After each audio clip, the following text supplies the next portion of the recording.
God, indivisible, with liberty and justice for all. Thank you. Item number 4, had everyone have a chance to review the minutes? Any comments, changes? I'd like to make a recommendation to approve the minutes of the Planning Commission meeting of October 5th, 2021. Second? Oh, seconded by Vice Chair Van Arsdale. Well, sure. Okay.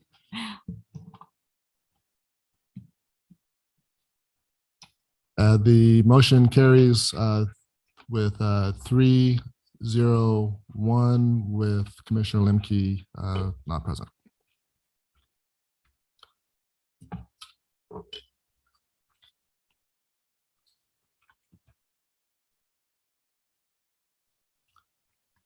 All right, agenda item number 5, public comment period. Are there any members of the public present that would like to comment on any item that is not on the agenda? Is there anyone joining via teleconference or any e-comments received? Thank you, Chair. I received no e-comments and no public comments. If anybody in the Zoom would like to participate, please raise your hand now. Now's the time for public comment for anything not on the agenda.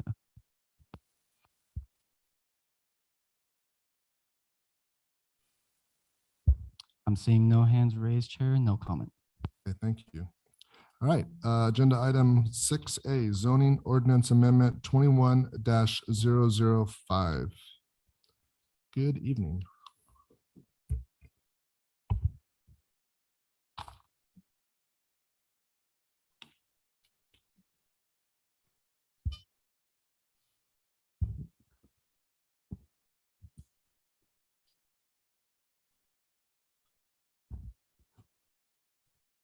Good evening, Chair, members of the Planning Commission and the community. I'm Monique Alanese Glader, Project Planner for Zoning Ordinance Amendment 21-005, Emerging Trends.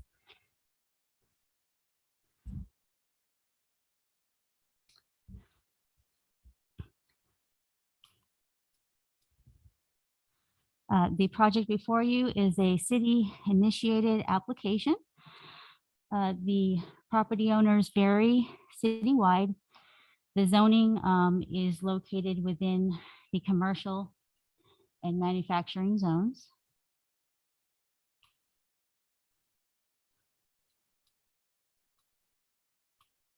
So this item was continued from the October 5th Planning Commission meeting. And the purpose of this amendment is to look at emerging market sectors that are leading in the global economy. And with the availability of land and existing underutilized building and remote access, emerging markets that we find in the city might be desirable. And we could provide also lower overhead than surrounding counties such as Los Angeles and Orange County, as well as providing existing underutilized infrastructure, available land that's affordable and can result in developing a sustainable community. The types of technology that we were considering are electric vehicle battery storage technology and electric storage facilities, electric vehicle charging systems. Other examples are financial tech companies, biotechnology, research and development. And in the analysis, we found that there are opportunities in the city with these emerging markets. At the last Planning Commission meeting, it was requested that we further look and clarify what type of uses are with these types of technology, as well as the potential for providing a mechanism for conditional use permit approval for advanced technology in certain markets. And based on that feedback, we have an amended or revised ordinance that reflects clarifying definitions of the emerging market land uses And what we did is we made some changes. We expanded the land use definitions. We also added a requirement for a conditional use permit for electric battery storage technology, as well as biotechnology companies based on the feedback that we received. So what we did is we further expanded upon that. And we'll start from number one. For electric battery storage technology, this use would be permitted subject to a conditional use permit in the commercial manufacturing and the business park industrial zone. However, given that the compatibility with the manufacturing zones, we looked at overall, what are the existing permitted uses in the city now? And what we found is that this would pair well as a permitted use in the M1 and M2 industrial zoning districts. And in this case, the electric battery storage technology would be a use that would be developed or manufactured on site. And in this case, it would be required to have a conditional use permit in the commercial manufacturing and the business park zoning district. That's the recommendation. It would not be permitted in the office professional C2, C1 and C2 commercial zones. We also included a stationary battery facility for indoor only. And what we found is there was an existing analysis done by the city of Santa Clarita, where they have already provided through the fire department a guideline and checklist of what would need to be required for a certificate of occupancy for the stationary battery storage units. And later I can provide an example of what that might provide. Find that. What a stationary battery is. It is a stationary energy storage system. It'll be within a building. It is, as illustrated here in this room, where you have the stationary storage battery system backup plan. And what it does is it's a stationary energy storage system that stores energy through battery storage, and it releases it in a form of electricity when it's needed. It's an alternative form of power which also allows end users to save cost savings using as apart from using the grid system. It is an off the grid system. It can also connect with solar systems and can interconnect with that. So primarily stationary storage system in this case would be a unit system indoor within a building and would be permitted and recommended to be permitted with a certificate of occupancy and building permit. What you've got pictured here is like a facility that probably maybe sells these to other companies, and then they use these units for their storage of battery.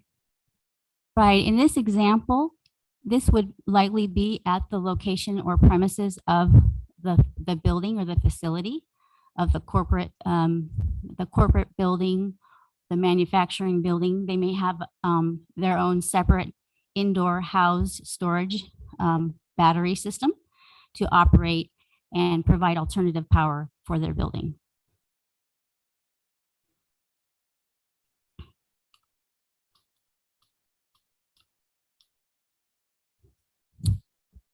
We also added electric recharging facilities. To clarify, initially we talked about electric battery storage or electric vehicle battery storage.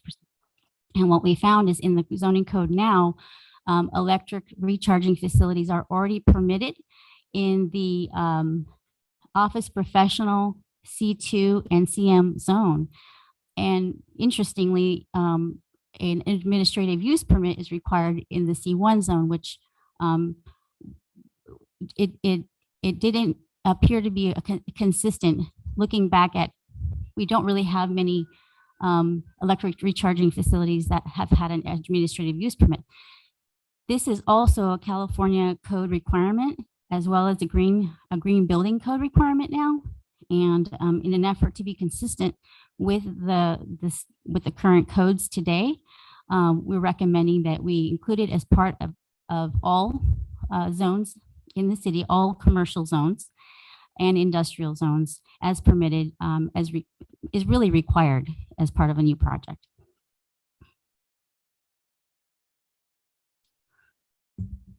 In further review of the zoning code, we also looked at ensuring that we are being consistent on how we apply the code. And what we found is that laboratories for medical and dental are already a permitted use in the city, but rather, just to clarify, a laboratory for a biotechnology firm would be a permitted use in the commercial and manufacturing zones for medical and dental only. Where we expanded the land use would be more, there would be more requirements if the laboratory included additional uses such as molecular biology, genomics, metabolomics, production of food and chemical type uses, which we could further explore through a conditional use permit in the office professional and C1 zones. This also provides an opportunity for this use that we would like to further explore and further allow that in the office professional and the C1 zone with permitted in the C2, the CM, and the industrial zones. Furthermore, in number 6, we included biotechnology companies as opposed to a laboratory. This is a biotechnology company. And in this case, we're recommending that this type of facility would be subject to a conditional use permit in the office professional, C1, C2, and business park industrial zoning districts. In review of the zoning code and the similar type of uses that would be permitted in the manufacturing zone, it is recommended that this be a permitted use in the commercial manufacturing and the M1 and M2 industrial zones. Number 7, we included. I'm sorry, real quick. Yes. The difference between 5 and 6. Laboratory for biotechnology and then biotechnology companies, laboratories, including, could you go into a little more detail on what the difference is between those two and why there's a difference in the different zones for permit requirements? Yes, a laboratory would be a smaller scale operation, really more of a suite, and would include a laboratory in connection with this type of biotechnology. Whereas a biotechnology company, we're looking at a large scale building, a corporation that actually has within it probably a much larger square footage of area and a much larger area of study, as well as the areas for employees, offices, and research and development. That could also include the evaluating and analyzing production of food and chemical products, which again is it's a new and emerging trend. And based off the feedback that we received from the Planning Commission, would like to see this type of use with more of an opportunity for conditional use permit. So 6 is a more broad opportunity for companies to come in that would also potentially include a laboratory, 5 is just the laboratory component. 5 is just a laboratory component.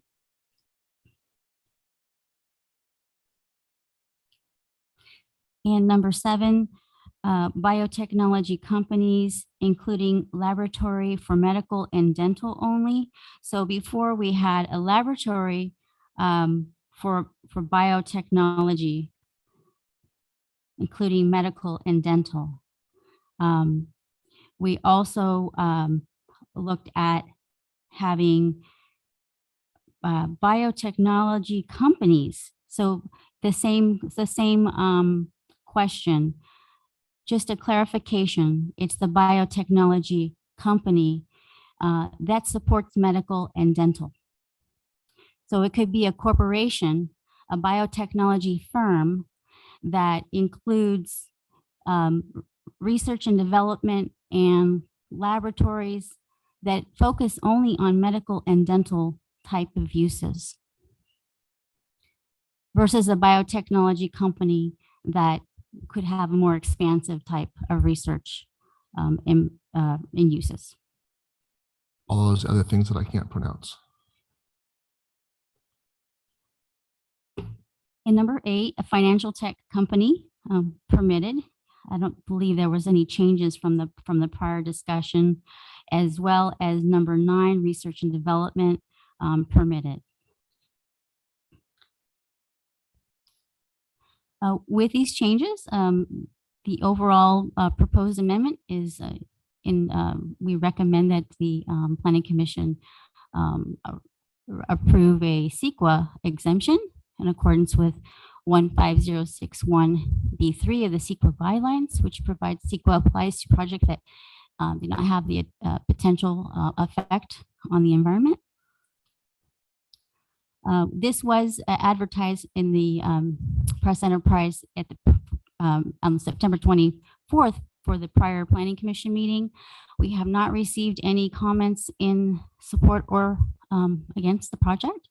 This item was continued from the last October 5th Planning Commission meeting, and we are recommending at this time that that the Planning Commission adopt Planning Commission resolution finding that the project is categorically exempt from CEQA, and recommend to the City Council approval of the ordinance adopting ZOA 21-005 based on the findings provided in the staff report. This concludes my presentation. Thank you. Thank you. Nice job of getting through those definitions. Any questions for staff? I do have a question. So why would we want to waive the CEQA for items such as number 1, which is manufacturing, battery manufacturing that might have chemicals? That's a good question. This is a zoning code amendment, text amendment only. It is not the actual project. So when the project comes forward, we can certainly look at it, whether if it needs a conditional use permit. At that time, we'll evaluate it for CEQA compliance. In many cases, there are exemptions for this type of technology in manufacturing, depending on the size of the site and the square footage of the property. So if it's a smaller type, there may be exemptions that apply, and we definitely would look at that. And CEQA would not be exempt at that time. So the exemption is only for the text amendment, which just amends the zoning code. And that determination is done by the planning department? The zoning code, the California CEQA guidelines define what is exempt and what is not. We do follow those guidelines, and so for example, we're not recommending that electric battery storage technology be permitted in certain zones. We are recommending conditional use permit, which would allow us also to further evaluate, looking at what are the requirements, the federal, state, and local guidelines and health and safety requirements for these types of uses. It'll give the Planning Commission an opportunity to look at that. And the Planning Commission at that time would also confirm if they felt comfortable that it's an exemption, a categorical exemption. there are certain projects that are allowed in the city already that are very similar in the industrial zones, which allow for more of intense type of uses. But we would look at the California Environmental Quality Act to verify that in the planning division. All right, thank you. And if a project, correct me if I'm wrong, but just because we're changing the ordinance to where a project could be just permitted by rights, if something is unique about that project, or there's a particular large amount of public concern, the planning staff could then move that project into the conditional permitting process, which would necessitate the public hearing process. Is that correct? Only if there was an administrative use permit established for a particular use, but as proposed, this is what what we're recommending, that the Planning Commission allow. What we did is evaluated the current zoning code for similar types of uses and believe this is consistent with our zoning code, as well as still as allows for additional conditional use permit through the Planning Commission for certain types of uses, like the laboratories, which include those types of production of food and chemical and biofuels. They would definitely come through the Planning Commission in the commercial areas. This kind of gives you an opportunity to evaluate if you are in agreement with the proposed text changes. But in the event that it's permitted, then it would go through the building plan check process. It would not go through the Planning Commission or the Community Development Director. It would go through the building department. They would have to evaluate building code requirements for that particular type of use, as well as issue a final certificate of occupancy, which is looked at by the fire department as well. So is there any situation where if it was a permitted use, that there would be something about the project that would necessitate maybe a review by the planning director and then ultimately a review by the commission? Not in this not in this proposal. In this proposal, it would either be permitted or subject to conditional use permit by the Planning Commission. The chair, let me address that a little bit more. There may be some instances, because all secret documents are based on project on individual basis. We don't blanket and say these are all deemed exempt. But what we do is we look at what the exemptions that the CEQA guidelines provides and see if they could fit into any of those. If they don't, then we go through the normal initial study process, and that would determine what course of action that we need to take for CEQA process. So not necessarily that this is a blanket, but rather a general guideline that we follow. Yeah, that's what I was trying to get to. Thank you. Any other questions? Yeah. Did you consider taking the manufacturing piece and making it like a separate line item all by itself? Yes, and what I can do, if I can have the PowerPoint back up on the screen, I can take you through the line item track changes of the proposed ordinance. What this the table that was presented to you was a brief summary of the changes, but we can go through the track changes. And what we did is we amended the zoning code in the commercial zones as well as the manufacturing zones.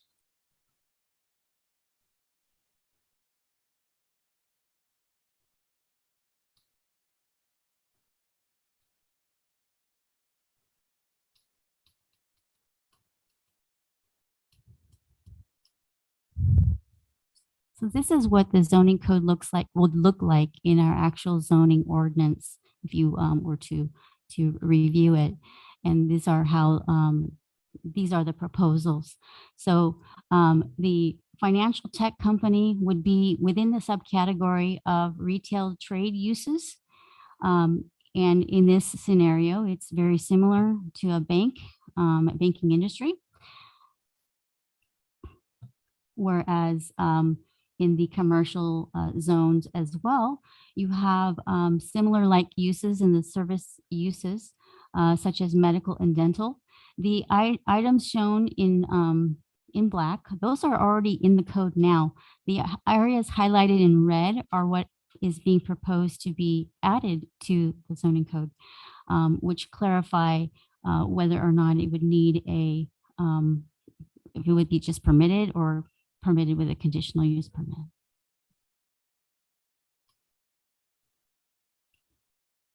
The X's mean not permitted. And so we just wanted to clarify in the commercial zones, the only zone that we would allow electric battery storage technology separate from the stationary battery, the indoor, would be the commercial manufacturing zone. Could you go back 2 slides real quick?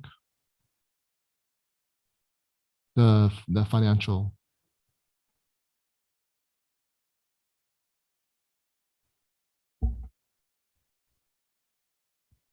They're having a slight technical difficulty, so they're trying to correct that so that the audience, online audience, can view the slides.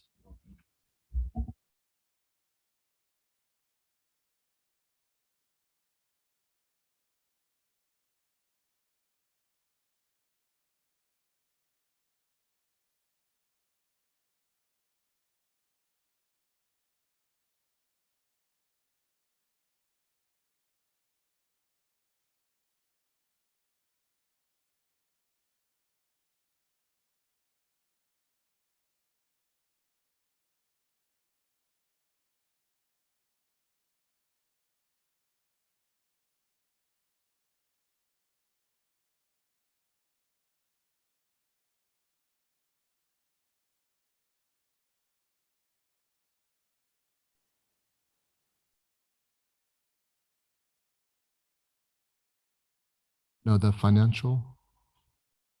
Right there, thank you. So a bank with a drive-through is conditional for all of them. Is it the drive-through that makes it? Yes, So a financial tech company, I'm assuming if it happened to have a drive-through for whatever reason, it would fall underneath the conditional. yes. Now, were there any other questions on the changes? No, I saw where it came from. I'm satisfied. Thank you. Other, So when we sent this back and we talked about the broad language, and you've attempted to become more definitive here, thank you. Were there any things that stood out that you could see that might still be in here, but you deem necessary because you brought it back with them? I didn't catch it, but I just wondered as you went through to try to fix that, was there anything that wasn't fixed? No, I believe we went back and looked at all the different scenarios that these emerging trends could possibly bring. And again, it's an emerging trend, so there may be some changes that we need to incur in the future based on those adjustments that we need to make. But as it's presented, we believe that we have addressed all the concerns that you raised at the prior meeting.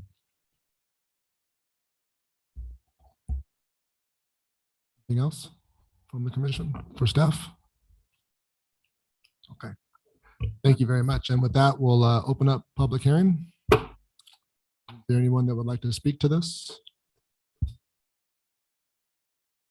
Have anybody online or e-comment? I'm seeing no hands raised, Chair, and I've received no e-comment or public comment. So we'll close public hearing and discussion, commission. Everyone, Chair, I did have one question. On the research and development facilities for artificial intelligence, do we have that one listed as indoor only? Only because I have some experience with research and development facilities that were outdoors testing rocket engines.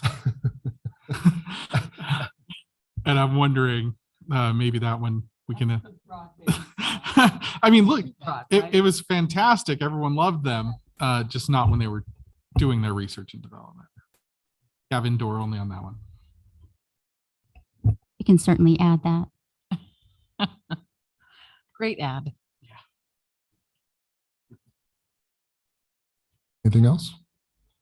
Well, I would just, I want to say thank you to staff. You know, I think the commission's concern, at least on my part, and I think I speak for, to some extent, the rest of the commission, but was that by doing this and just making everything a blanket permit, that we're taking away the residents and the public's ability to have some say in what's coming on and coming in. And so, yeah, we want to be on the leading edge, just not the bleeding edge, as it were. So thank you for going back and putting in the extra effort.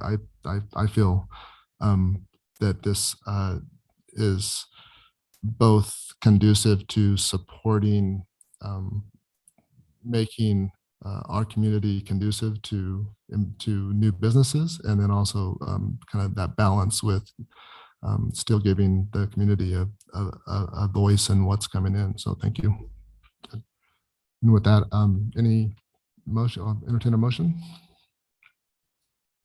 It is respectfully recommended that the Planning Commission adopt Planning Commission resolution finding the project is categorically exempt from CEQA, and recommend the City Council approve ordinance adopting zoning ordinance amendment number 21-005 based on the findings outlined therein. I'll second.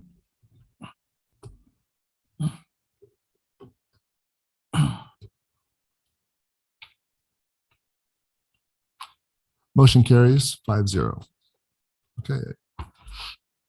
Item number 7, conditional use permit, CUP 21-009, the Rooster Tattoo Company.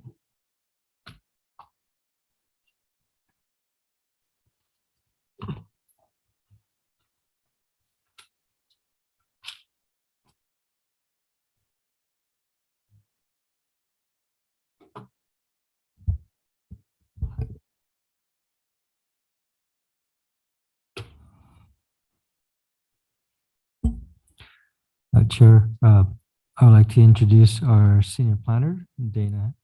I'm sorry, not Dana. Mina.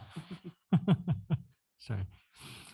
This is his first presentation to Planning Commission, and he comes back from multiple jurisdictions. So this is his first presentation with City of Hemet tonight. Welcome. Good. Well, yeah, welcome. He mistook you for this seat right here. Dana. Chairman, members of the Planning Commission and public. My name is Mina Morgan, and I'm the project planner for conditional use permit 21-009.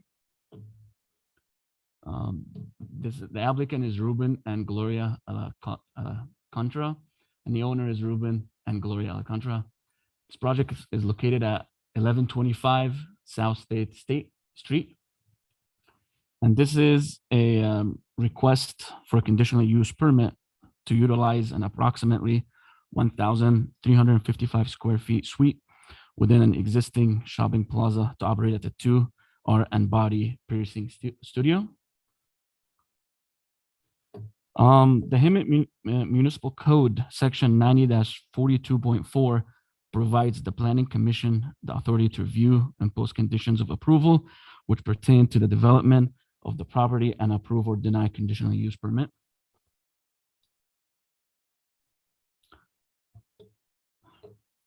This project has a general plan land use designation of community commercial, and it has a zoning designation of general commercial, which is C2.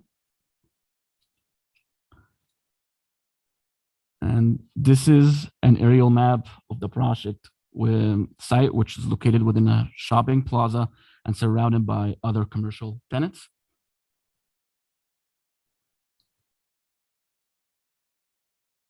This is the proposed floor plan showing the waiting area, front counter, workstation, piercing room, drawing station, bathroom, break room, and a container for disposable of the sharp needles.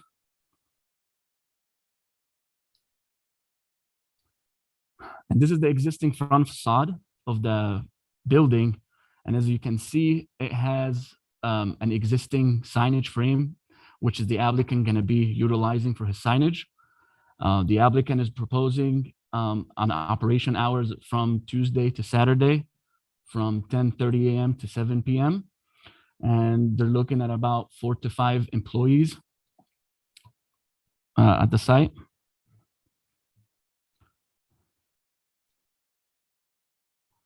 This project is consistent with the city's ordinance and the conditional use permit findings, and is in accordance with the objectives of section 90-42.5.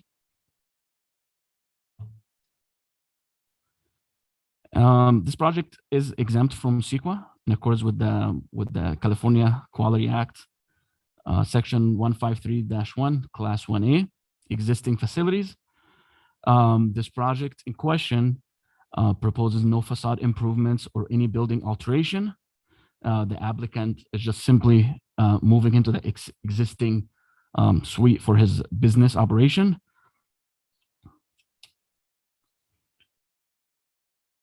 We did notice the project on October 7th, and we received no public comments. We do recommend that the planning division recommend that the planning commission take the following action. First, approve the conditional use permit. And second, direct staff to file notice of exemption for CEQA purpose with the county clerk. And that concludes my presentation. Thank you. Thank you, Mina. Any questions for staff? I'm just kind of curious, what happens with those used needles? You have a container that they dispose it in there. And then what? And then a company comes and they collect it. Okay, thank you. Promise. Contracted company that manages it. Yeah, that's Okay. anything else?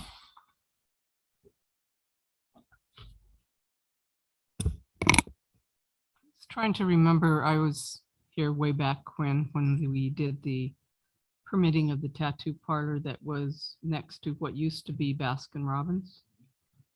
And there were initially quite a few issues that came up.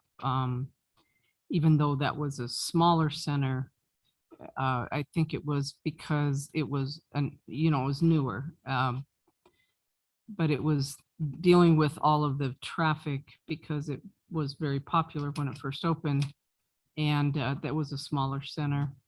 I see where they're going is a bigger center, and they don't seem to be lacking in parking spaces. So especially right now, yeah. So there were I just remember there were quite a few issues and different things came up, but people are, they're not racing to get tattoos and overwhelming a shop that just opened like they did at this one. So I think, so the hours are closing at 7, whether it's summertime or winter time, I'm assuming. That's what's being recommended by staff. The hours of operation are year round. Yes. I guess my only thought on this is not about the business itself, but a couple of years ago, the pizza place that's right there came in, and there was discussion on the owner of the commercial center.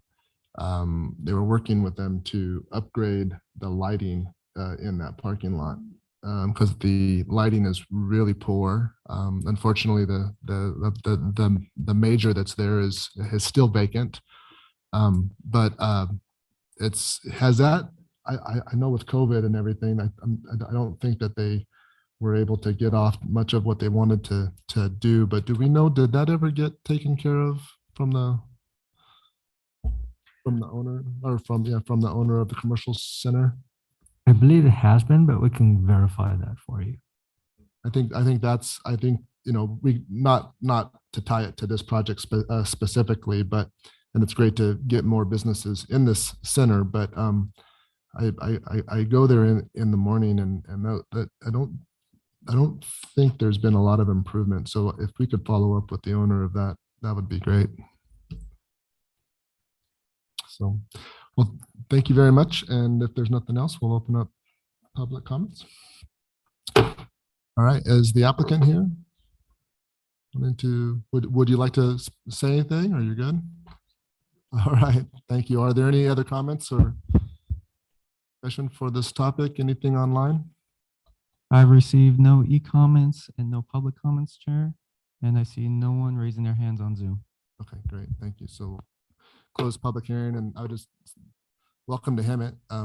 Thank you for being in business for Elsinore for a long time, and it's good to have business coming in. So welcome. And with that, I'll entertain. Well, yeah, I read that in the report. You're closer to home now. So will you guys be operating from there? Just curiosity, or is it? Well, your main place will be in the Hemet location versus the Elsinore. Oh, okay, great. Well, not great for them, but Great for us. great for us. Okay, sorry. Oh, and you know what? I also forgot. Let the record show that Commissioner Lemke has joined the commission. And thank you. And with with that, we'll entertain a motion. Well, I'll make a motion that the planning commission take the following action. 1, approve conditional use permit number 21-009, subject to the conditions of approval, attachment number 1, and 2, direct staff to file a notice of exemption for CEQA purposes with the county clerk. I second.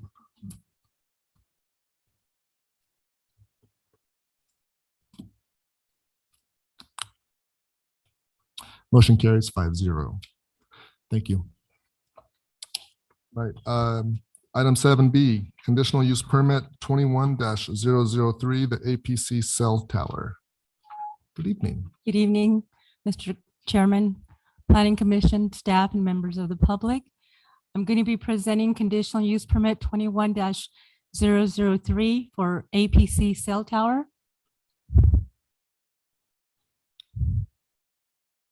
The applicant is APC Towers, and the contact is Greg Moran. The owner of the property is HCP Properties, and the location is 2850 West Florida Avenue. The proposal is a wireless communication facility consisting of a 69-foot faux mono eucalyptus tree and a 622 square foot equipment enclosure. The general plan land use is community commercial, as indicated here. The zoning is C2, which is general commercial. And here is an aerial view showing the center. KFC is here. El Pollo Loco is here. There's a drive-through going in here that was approved. And then back here is the bowling alley and the skating rink. And the proposed location of the enclosure is this rectangle. And the actual mono eucalyptus tree is here. This is Rafferty Road, and this is our single-family residential. And the reason for the tree being outside of the enclosure is because the distance from residential to where the location of the enclosure was only 160 linear feet. And Section 90-1621 requires that that distance be at the minimum 200 feet. So if the mono palm is located, or mono eucalyptus tree is located in this grass area outside of the enclosure, it meets the requirement, the distance requirement, and it's 230 linear feet in distance. So that on that slide there, the comment that was just received by I'm saying Miss Minyard, does she live in the houses that are right there? It wasn't clear where she lived. She said she sounds like she's a neighbor, or she lives in the area. Okay, so we but don't. Okay, thank we you. don't have an address. These are the development plans showing the elevation. This would be the west elevation, showing the building, the enclosure, and then the mono eucalyptus tree. This is a site plan, very much like the aerial view, showing the location of the enclosure here and the tree here. And then Rafferty Road is over here. Here are some photo simulations showing what it's going to look like once the tree is up and the enclosure is built. This is what it looks like now without the tree in the enclosure, and then this shows the photo simulation. This is a view looking north, and this, of course, is a tree, the enclosure. This is the wheelhouse. And then here's a view from Rafferty Road, from the residential looking south of the tree, the enclosure. And the applicant is proposing to screen the enclosure with a vining type plant, and provided these examples to show the type of vine and what it eventually could look like once the foliage is fully grown.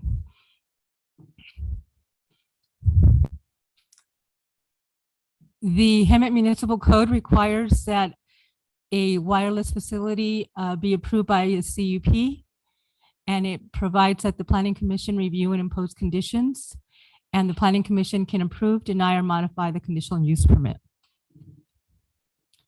Property owners and tenants for a 500-foot radius were notified of the project, and also the project was advertised in the press enterprise. And the mailing notice went to property tenants, property owners and tenants.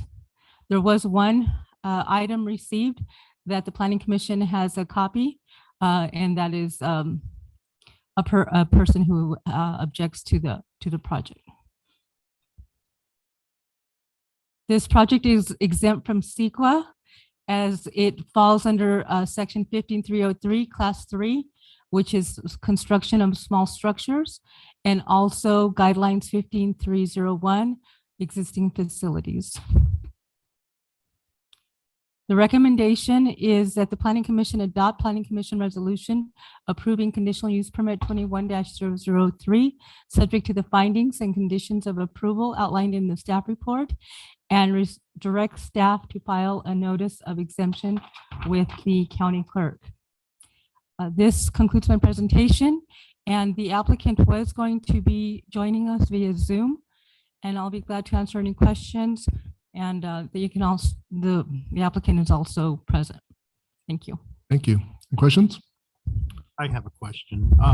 The tree itself, the antenna tower, how many feet setback is it from the actual parking lot or where people are parking? I know it doesn't look like there's any protection around it. It just looks like it's completely exposed. It is. It's completely exposed. I don't have the exact distance, but it looks like the parking is adjacent.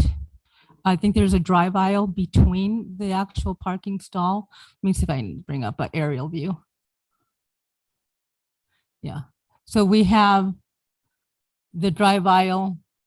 Whoops. The drive aisle between here and here in the parking stall. So that would be like 25 feet.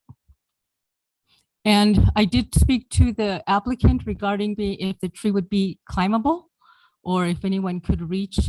And according to what they've said, it would be difficult to gain access to that tree by climbing on it.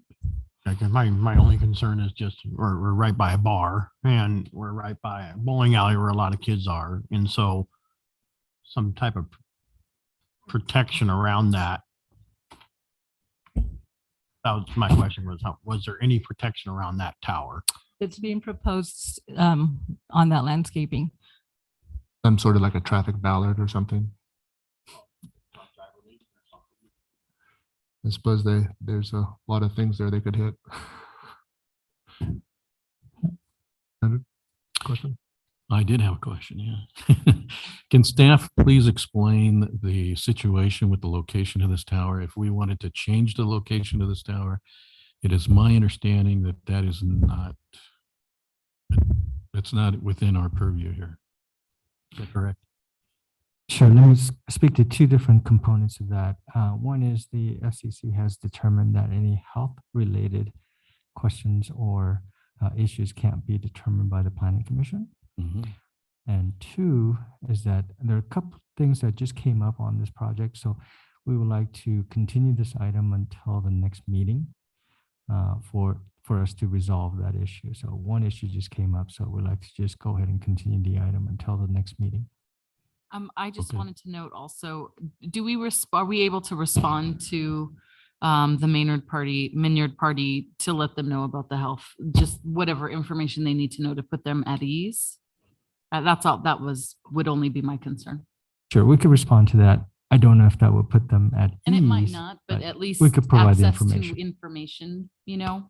I do that's- have a written response from the applicant, and I believe the applicant is on Zoom as well to respond to that comment. Yeah, and I think that'd be good for the city to respond since that comment came to the city too. But yeah, to have some response from city staff. Could we also? And then my only other comment that maybe we can take a look at when it comes back around, and this is kind of silly to an extent, but the location of the enclosure and the equipment, it's kind of out of the way a little bit, which is fine. The applicant was proposing to screen it. Can you go to the slide that shows the screening?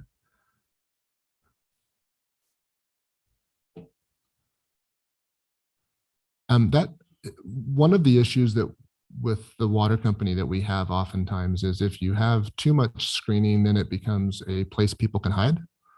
And that looks like it might be a kind of an attractive nuisance or maybe someone's home. So may want to consider it that, you know, through the process that staff looks at maybe a better way of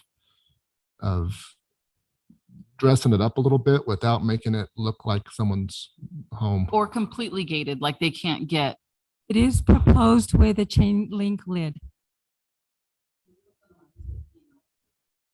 All right, so it wouldn't look like that because that Well, looks, here we're demonstrating the foliage, there would be a chain link lit on. Oh, I gotcha. but Gotcha, a thank you. lid, yes. Okay, thank you. That answers that. Thanks. Yeah. Good. Okay. Well then, anything else that you wanted to add before we? No, we just like to continue to the next meeting. Okay, and the next date is. Do we want to hear from the Oh, applicant on that Yeah. question? Thank you. We'll go ahead and open up public hearing real quick. And if the applicant is on the line, can you respond to the safety and health question and issue that was raised? Yes, can you hear me? Yes, we can. Thank you. Hi, this is Greg Morad. I'm a planning consultant for the applicant, and I'm based in San Diego. I work for Plancom Inc. And I guess you're asking me to respond to the neighborhood comment from the neighbor. Is that correct? Commissioner Hill, do you want to? Yes, that's correct. Yeah, and that is that as you guys know, the EME or RF safety, health and safety standards are regulated by the federal government, the Federal Communications Commission. And normally the local jurisdictions and planning commissions have some oversight in terms of to show compliance, that they can review this to the extent needed to show compliance, the project's compliance with the federal regulations. And we have provided the EME RF safety exposure report to city staff as it pertains to the federal requirements. Those should be part of the record. It's somewhat of a technical document, but it is part of the record, and it is passed and in compliance. Thank you. So the minimum distance is the 200 feet from residences? Correct, yes.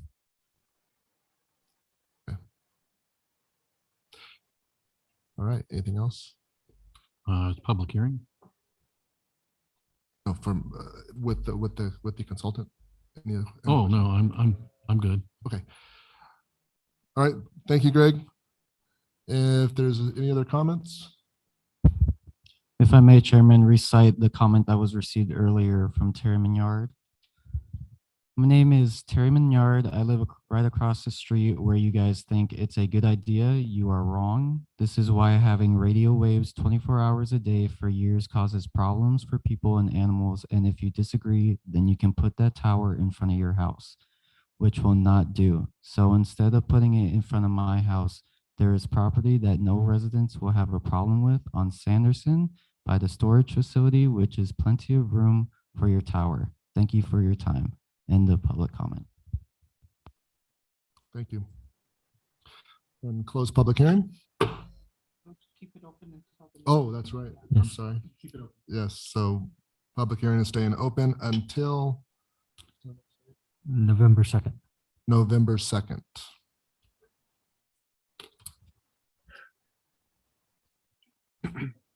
As the applicant, I had one question. Go ahead.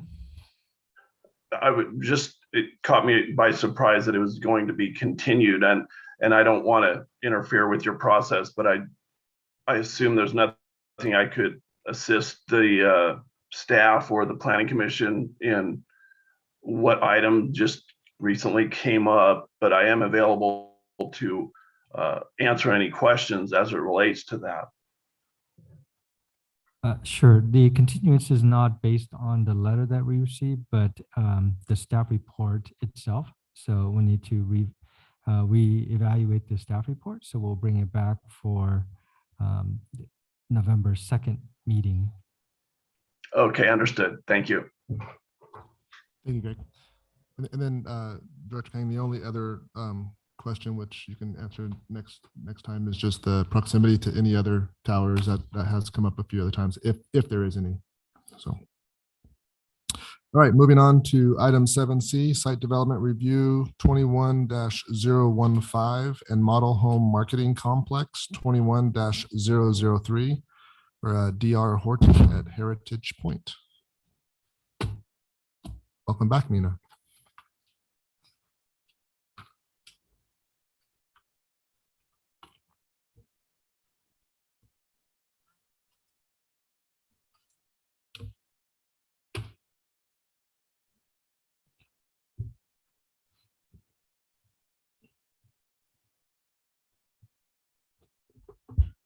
Good evening, Chairman, members of the Planning Commission and the public. My name is Mina Morgan, and I'm the project planner for Site Development Review 21-015 and Model Home Complex 21-003 at Heritage Points by DR Horton.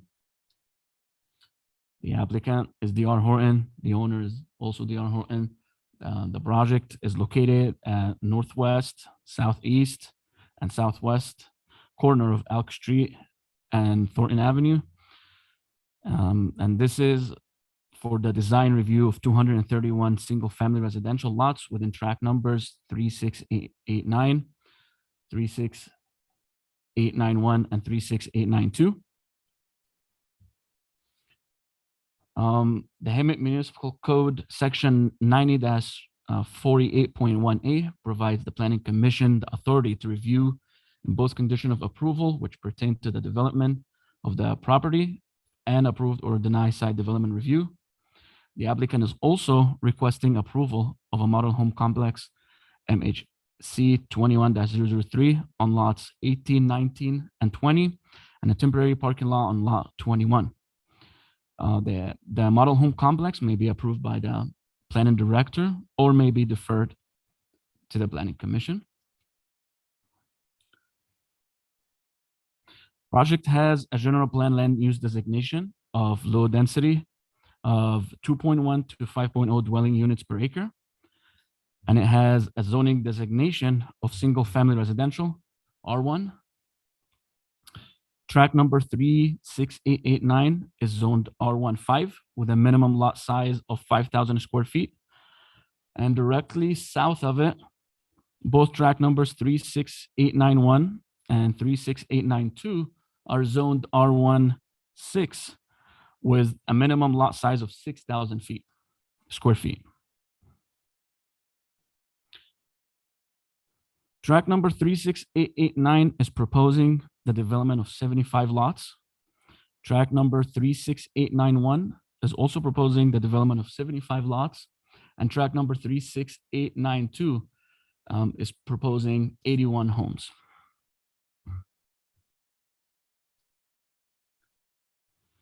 This is an aerial map of the project site, which is currently vacant and showing residential properties to the east and west, and vacant properties to the north and south. And this is the site plan of the proposed development for the 3 tracks. Each track is going to provide its own designated park, and the parks will be open to the public as well.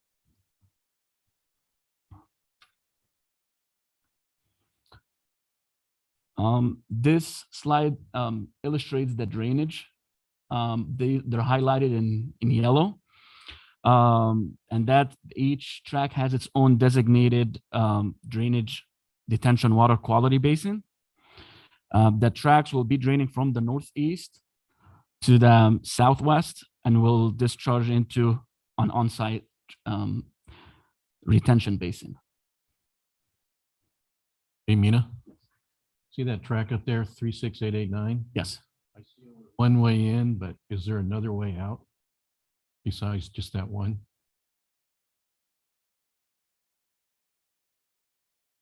Yes, okay. No problem.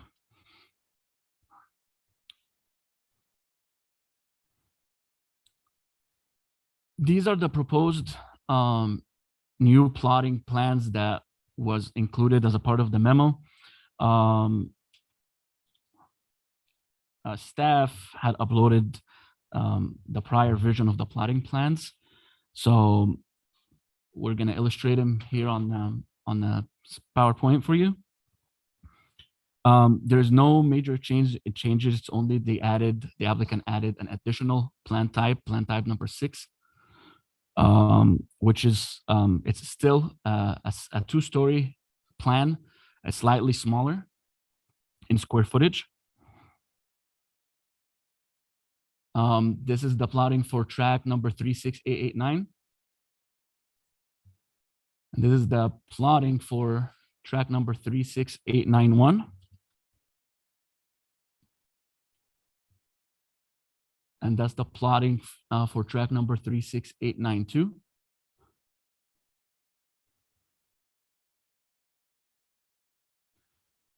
That's the proposed landscape front yard typical. The applicant is proposing one street tree per home, and additional landscaping within the right of way, as illustrated on the landscaping plan attachment number 1A. Front yard landscaping will consist of minimum of 1 tree per lot with a mixture of scrubs and ground covers. That's the wall and fence detail, showing vinyl fencing, privacy fencing, wall returns, tubular steel fencing, and split face block walls.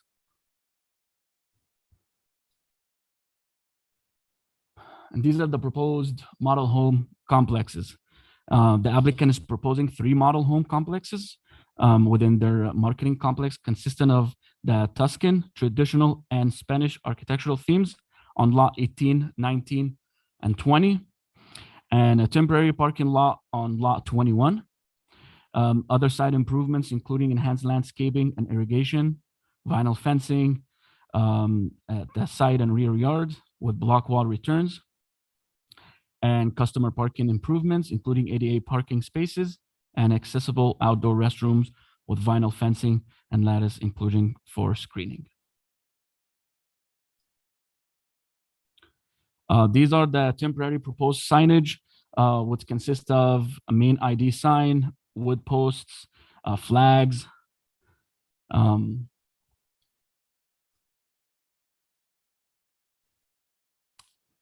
and these are the proposed architectural. The applicant is proposing 6 floor plans. Two of them will be a single story and 4 will be 2-story in Spanish tradition, Tuscan, and traditional.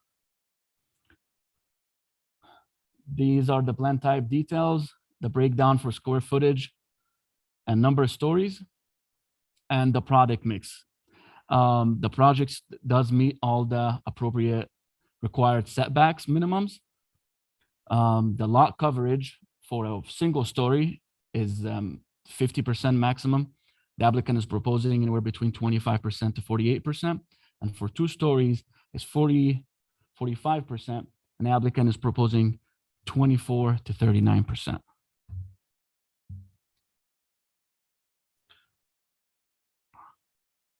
These are the elevations for the plan type 1, which is 1,576 square feet.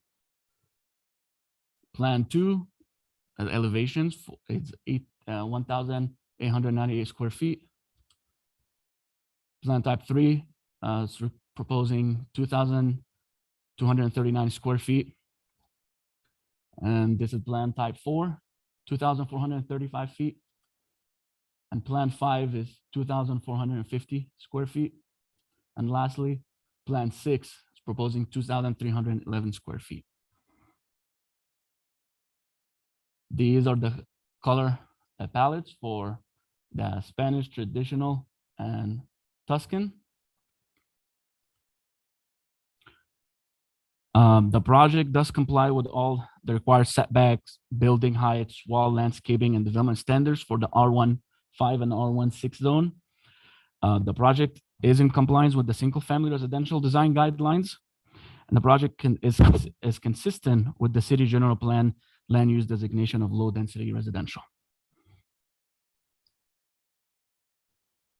The City Council adopted resolution number 4765 on August 22nd of 2017 for track number 36891 and 36892, and tentative track number 36889, resolution number 19-027 was adopted and approved on December 3rd of 2019. There has been no legal challenges brought against this project or the environmental determination. The project will not result in any increase in density or intensity or change that were not previously analyzed under the approved mitigated negative declaration. Therefore, the project is in compliance with section 15162 of the state CEQA guidelines.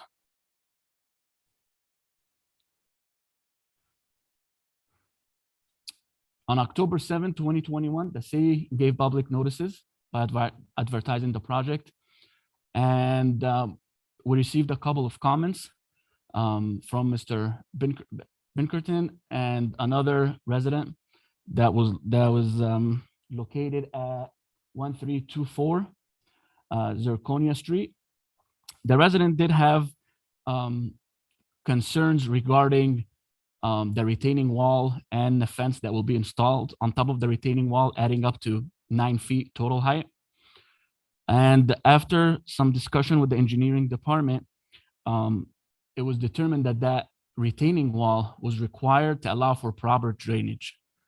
And in addition to that, our ordinance does allow, when it comes to special circumstances like that, they can add up to a total 9 feet in height, which is the applicant is in compliance with at this point.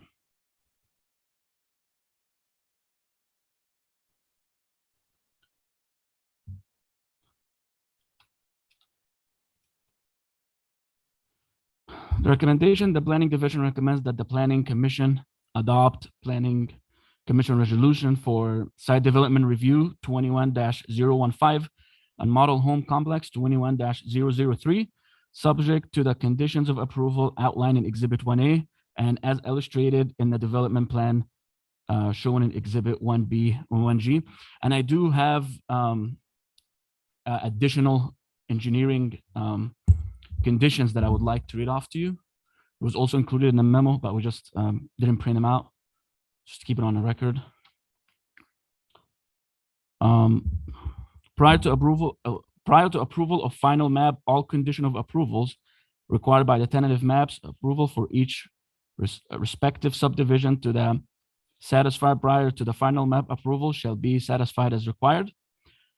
Prior to approval of final map, developer shall form or annex to community facility district for light and landscape maintenance district or maintenance and operation of street lighting and landscaping in the right of way, except interior street lights of way, for which responsibility for landscaping maintenance is required to by of the adjacent property owners, and such shall be assured by covenants, condition, and restrictions, CCNRs.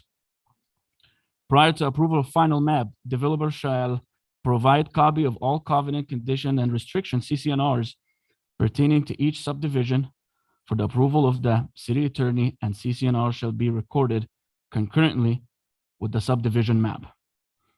Prior to approval of final map, developer shall form or annex to community facility district for public safety services, respectively, for track number 36889, track number 36891, and track number 36892. Prior to building permit issuance, developer / subdivider shall record the final track map for each respective subdivision in which a precise grading permit or building permit is requested. Prior to building permit issuance, developer shall cause easements that affect proposed buildings or required access to buildings or sites to be relinquished or relocated. Such easements which cannot be relocated or relocated may be required the redesign and reapproval of the site. Prior to building permits issuance, developer shall provide a construction phasing and sequencing plan of all infrastructures and building construction activities covering the total estimate prior of the build out of each subdivision, including the location of security fencing, gates, and routes of construction vehicle, etc. For each construction phase of each subdivision to the city for concurrence of the planning director, city engineer, and fire department. The plan shall be revised and resubmitted by the developer when changes in phasing or sequencing are identified or as may be directed by the city. Prior to building permit issuance,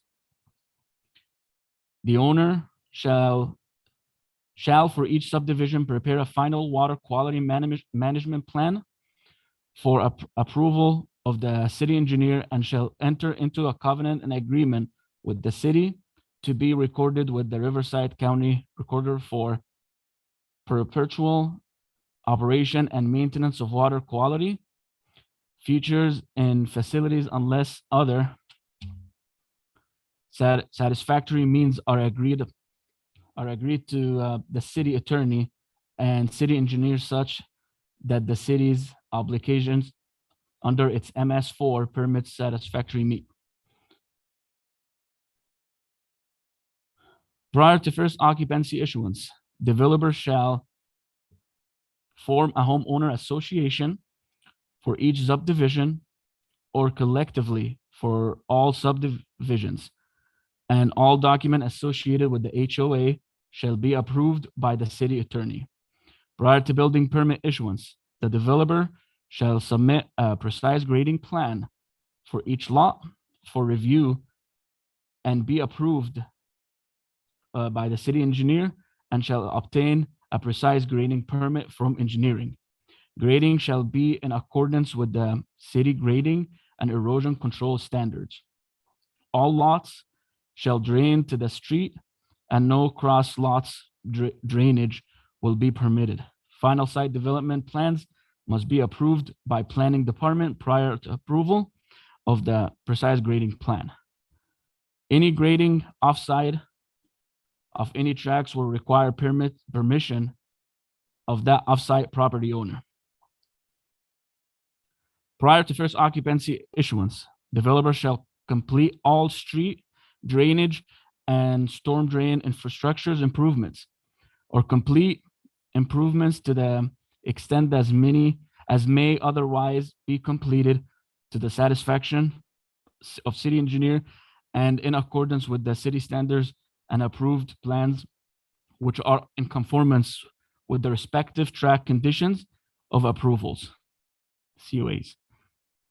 The constructions shall include a minimum all improvements, including enabling primary and secondary access improvements, and all underground improvements therein for serving the entirety of the respective phase shown, the construction phasing and sequencing plan on the file with the city.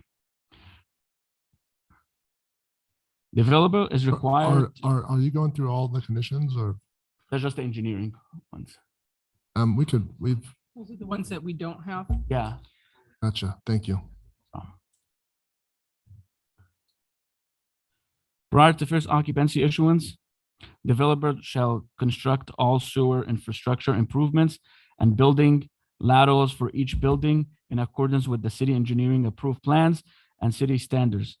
Building lateral sewer clean out shall be installed per city standards S-613 directly behind the right of way line.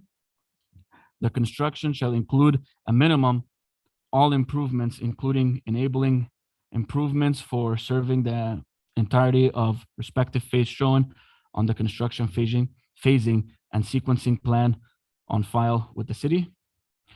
Prior to first occupancy issuance, developer shall provide clearance from the Eastern Municipal Water District that water and infrastructure improvements are inspected and approved, provide all water system infrastructure improvements and service connections in accordance with EMWD approved plans and standards.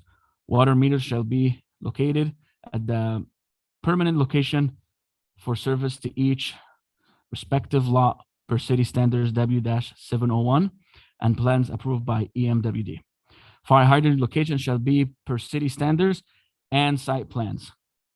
Prior to first occupancy issuance, each tract, developer shall install all landscaping and irrigation in public right of way, which is required to them to be maintained by lighting and landscaping maintenance district per city standards and approved plans for each subdivision respectively. Developer is required to coordinate with the city public works for final inspection and energizing control and with EMWD for water service inspection and turn on. Prior to 20th occupancy issuance, each tract developer shall install landscaping and irrigation and water quality / detention basin to be maintained by a homeowner association or by lighting and landscaping maintenance district per city standards and plans approved by the city engineer and planning department for each subdivision respectively. Developer is required to coordinate with city engineer and city public works for final inspection and energizing control and with EMWT for water service inspection and turn on. Prior to occupancy issuance, developer shall install landscaping and automatic irrigation in the parkway along the frontage of the lot per plan approved by the director of planning and city engineer. The property owner is required to be responsible for the irrigation of parkway landscaping adjacent to the home, as well as any landscaping adjoining their exterior side yard. Assurance of perpetual maintenance by the homeowner shall be included in the covenant conditions and restrictions, CCNR, and any lack of landscaping irrigation maintenance is subject to code violation action. Prior to first occupancy issuance, developer shall install neighborhood mailboxes per U.S. Postal Services standard at locations shown on approved street plans and site plans. The installation shall include one which serves all other addresses included on the mailbox for that one occupancy. Irrespective of the phase shown on the construction phasing and sequencing plan on the file with the city, access shall be provided that is acceptable to USPS. Prior to first occupancy of tract 36891 or tract 36892, developer shall provide traffic signal, warrant study per condition in 36 and condition 37 of condition of approval for applicable tract. Prior to 50th occupancy of the tract 36891 and tract 36892, developer shall install traffic signals at the intersection of Elk Street and Stetson Avenue and provide all other necessary improvements to signalize the intersection safely and adequately in accordance with plans approved by the city engineer.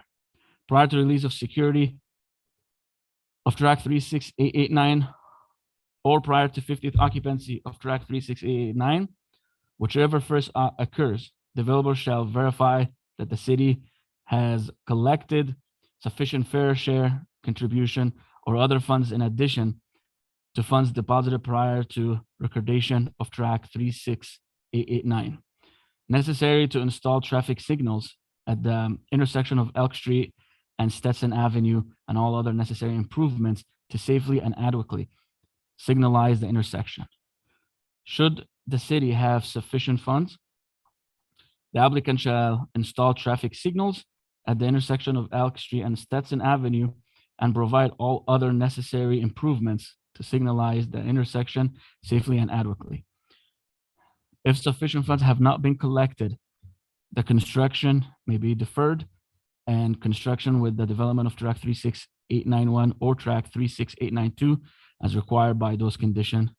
I'm going to interrupt you real quick. How many more of these conditions do we That's have? it. Oh, I know. So just Sorry. so it's clear that we had an issue with the printer, and so it wasn't, these engineering conditions were not in the record, so they were being read to be in the record, but that, But did you have an issue with it on, I mean, I was trying to find it and follow it, but, So we received the conditions a little late after the condition has, or the staff report has been submitted and uploaded. So, and we're trying to print it, but then we had an issue with the printer today, unfortunately. So we had to read them into record one by one. We apologize for that. I personally have a hard time approving anything that I tried to follow. You did a good job reading, but I just really have a hard time with this. And I would say I am certainly not ready to go forward with an approval when we get that volume of information that had to be read to us and we can't dig through it and do a proper job of studying it.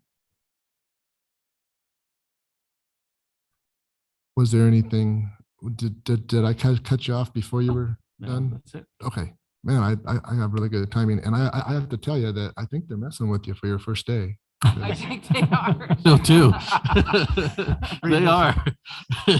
Make it through that reading and keep us awake. Hopefully it won't be your last. A lot of reading. Yeah. Yeah, that was challenging. So and noted, we can let's discuss that when we get to that point. Any questions for staff aside from on all that?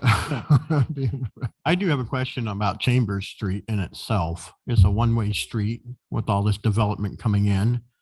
And I know when we do get rain, it floods out pretty bad down Chambers Street along the water ravine, and it goes all the way down to 7, the retirement community, and puddles up down there.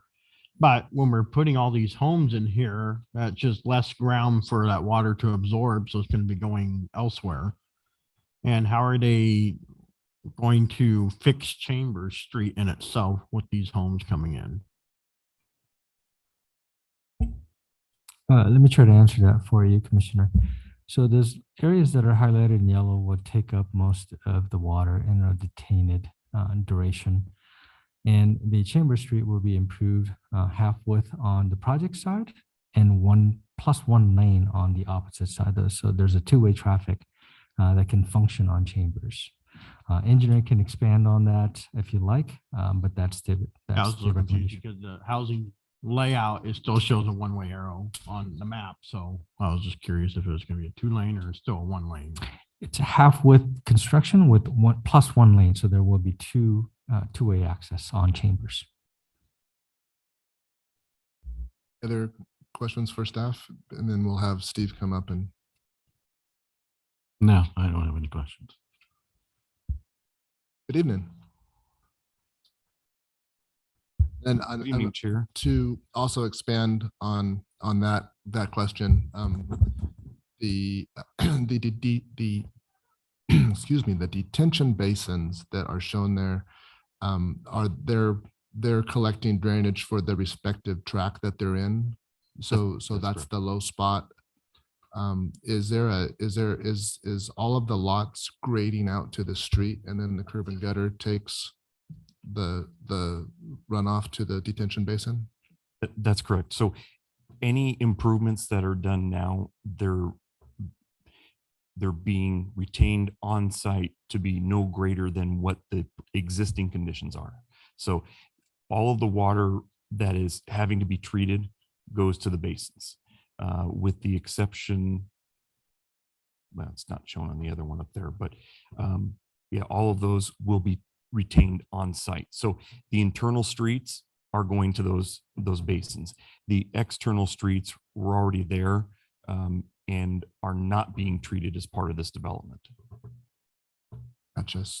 So Chambers is just being improved for the purpose of traffic, not for accepting any additional runoff from the project. That's correct. So in terms of the 3-foot retaining wall, for the purpose, is that for the purpose of raising grade to provide drainage down to the detention? So is that 3 foot across the entire western boundary? Or is it just like on the northern, like looking at this, I mean, the grades are already set, from the street, from the existing street. So how can you kind of walk through how the drainage flow? So the over here is where the drainage is, this is the existing pattern over here, but in order to get all the flows back over to here, the lots are raised up in the corner. I think, is it this one over here, or is it the northerly track, Nina? Oh, over here. Oh, on the west side. Okay. Yeah, these are even lower over here, but I think it was up in the corner, right? Okay. To get the runoff all the way down to the basin, that's the key. So if they were able to drain onto Stetson, then they wouldn't, if they were able to discharge some of the on-site water north onto Stetson, then they wouldn't be required to raise the northern part of that track and collect everything on site. Yeah, but at that point, if you drain it to Stetson, it's a different drainage area because you've got the Whittier channel. I get mixed up on the channel that runs just on the north side of Stetson. I think it's the Whittier channel. And so that's a different tributary area from the development south of Stetson because it drains to the south and then down through eventually to Salt Creek. That was a test, wasn't it? No, but I think it's important to understand that there are regulatory things in play here in terms of where the water goes. And so the water on site having to run to the south and going into Salt Creek Channel versus going the north. I mean, ultimately they get to the same place. Yes. But that just want a clarification on why we're having to raise grade on the track. And as many of you know, unfortunately, the Pima is relatively flat. So I'm confused. So that means that Chambers Street will flood or will not flood because of these changes? No, what, and correct me if I'm wrong, Steve, but all of the rainfall on site that falls on site in a standard year, not 100-year flood or anything like that, is going to be retained on site in the water detention basins, those yellow areas. So Yeah. those areas are large enough to collect that water. But in the case that it would overflow, then yeah, Chambers would flood, everything else would flood as well. But where that water is tributary to is what the issue is. And so it's tributary by raising the grade on the north, it continues to be tributary to the south, kind of going across the Seven Hills area down into Salt Creek Channel. If it went on the north side of Stetson, it would go into the Whittier Channel and then ultimately go up across the Hemet Ryan Airport, cross over through Winchester. It's a different path. So there's downstream, if you will, implications of where the stormwater flows. So but on a standard year, it's being designed to collect every bit of rainwater that would fall on the project site and retain it on site in those detention basins. Chair, if I could add just one, Stephen, the intent of the development is not to increase or decrease the flows that are tributary to Chambers. Whatever's going on Chambers is going on Chambers, whether the project is here or not. The development is intended to retain the flows on site in those basins. So the project isn't making Chambers any better, but it's not making it any worse. As I do see, I mean, Chambers accumulates a lot of water and rain. I mean, it just does. Every rain season, Chambers is always, I mean, just a little mini river right next to that water ravine there. So even making it a two-lane road, you know, that's the water's still gonna, with gravity, water's still gonna go that way. And I just don't want to make sure it's causing a flood or creating more issues for down towards Seven Hills where that water always builds up after it washes out in there. That was my biggest question, is what are they gonna do to Chamber Street when it rains? There really is an issue of the downstream acceptance of any of the runoff in this area. And that's really where the key has to be looked at. Going down Lion on the west side over there, it just basically stops and the water just kind of sits out there. It's an open field. So As it goes into our sewer. The chair, if I could add a little bit to that. So I understand Commissioner Hill's concern and Commissioner Beamsterfer's concern about flooding out Chambers, but the obligation on this particular developer and builder is only pertain to the north side of the street, not on the south side. So when the developer comes in on the south side, they'll build out that section and it'll improve Chambers all as whole. Right now, Chambers is really limited to one-way traffic. So this project will provide that secondary traffic going both directions, east and west, with this development. That might help it. That might help it. I don't know. Maybe at least cover up the pipes that get kind of exposed because all the water. Yeah. All right. Was there any other questions for staff?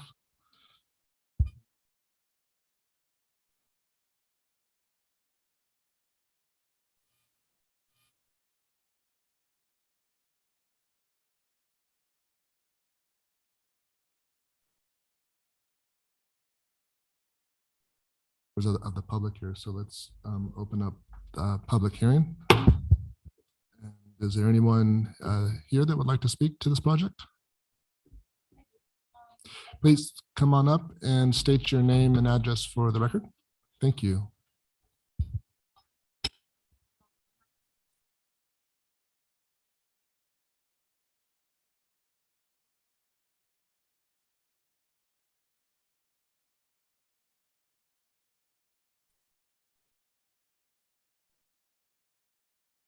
The elevation and hence the need for a vinyl fence to sit on a retaining wall.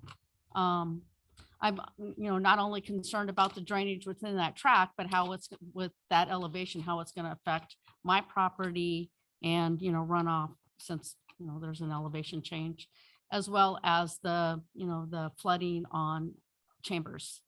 Being a 2-lane street and a flooded 2-lane street.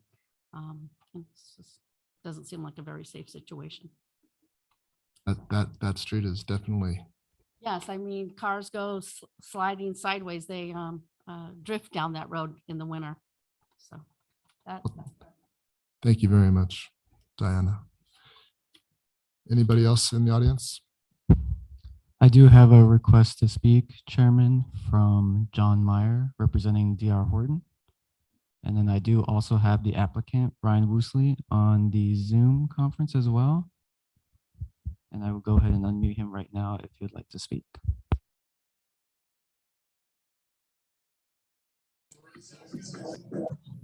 Mr. Myrie will speak for DR Horton. Thank you, Ryan. Good evening, Mr. Chairman, members of the Planning Commission. Thank you for hearing our project tonight. I'd like to address a couple of things if I could. First, the comment about some of the conditions that were read in for the engineering conditions. And I realized that you didn't see these written to you, but they are based on the tentative map conditions. So we've reviewed them, and we would like to proceed this evening and not be continued. We're in agreement with the conditions. So if at all possible, it's important for us to get this approval tonight, and so we can move forward on the project. But we just appreciate working with the city. We've done several projects in the city now, and we're excited about this one. We're available to answer any questions on the drainage on Chambers. I mean, I would add one thing, that our tract, since it'll be built up and it'll capture all the stormwater runoff that would be coming south, because everything drains to the south to Salt Creek. So I think that would help flooding. In a lot of ways, we're building basins on our site that will capture the stormwater runoff. So I think that would be a benefit to any drainage issues that might occur on Chambers. Any other questions? We've met with many of the neighbors, and we're well aware of concerns. We've tried to address any concerns the best we can with this tract, but we're ready to move forward, and would ask your support tonight. Have there been any discussions on the fence type or things of that, or what have those discussions been about? And Well, mostly with the neighbors that are directly adjacent that we share property lines with, and they were very interested to see how we're dealing with that fence line. I can add that we're just starting the reach out to all of the neighbors starting after tonight, where we're going to offer to replace their fences. We need to come in and build our own fence on that property line that we share with them. So we have to put our fence up, and then we're going to offer to remove their fence. So there would only be one fence along those property lines, which I think is a good solution for everybody. But they were concerned about that. Certainly you've heard about the grade differences, but it's been explained by the city engineer that those grade elevations of the paths were really set in the tentative map stage. There's really not much that can be done at this point. The streets, Elk and the neighboring streets, Thornton, are already built. So like you said, everything's set really around it, and the pads just have to be set so that the proper height, so they don't flood. All of that's already been set. But yeah, those are the things we discussed: the architecture, the houses, the 2-story, single-story elements. All that was discussed, and we tried to address any concerns that they had. go ahead. You have 2 stories. All of those houses are single stories. We have a mix of 2 stories and single stories. I mean, all the houses you're going in adjacent to. No, that's not correct. We put a large number of single stories on those, but we've got 70 houses that are adjacent to our project. So that I mean, the adjacent homes that are already built, the current homes. Current homes that are built, yes. They're a mix of single and 2-story. The ones on the east On the side are East two. side are mixed. two-story, I mean, right. on the ones on the, I should have said it. The ones on the west side, aren't they all single story? I believe that's correct. And for the last 2 projects you've done, including mine, although there's a 2-story behind my house now, you had agreed to do single stories behind single stories. Has there been any discussion about that? Yeah, well, we've tried to add as many single stories as we can. In many cases, we've got a large number of single stories, but there are a few lots that, as you know, it becomes challenging to fit single stories. And in the last project, it was easier for us to do. In this case, we just don't have a single story that would fit on some of these lots.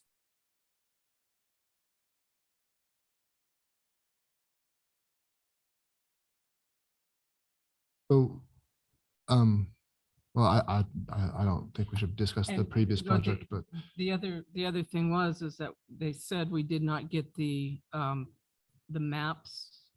So they were showing them up on the screen. Can you clarify? So in our packet, did we not have the yeah, the plotting? You had mentioned something about that we didn't have the up-to-date plotting or something. Maybe I got it mixed up. It's still, the plotting is for a 2-story house, so nothing is changing. So when you said the plot, we didn't have do we have the correct plotting in our packet? No, Okay. no, but Get that too on the like next he's round. still replacing 2 stories with 2 stories. So it's not, Stories stay single and 2 stories stay single. so plan type 5 and 6, he's exchanging with each other, but there's still 2 stories.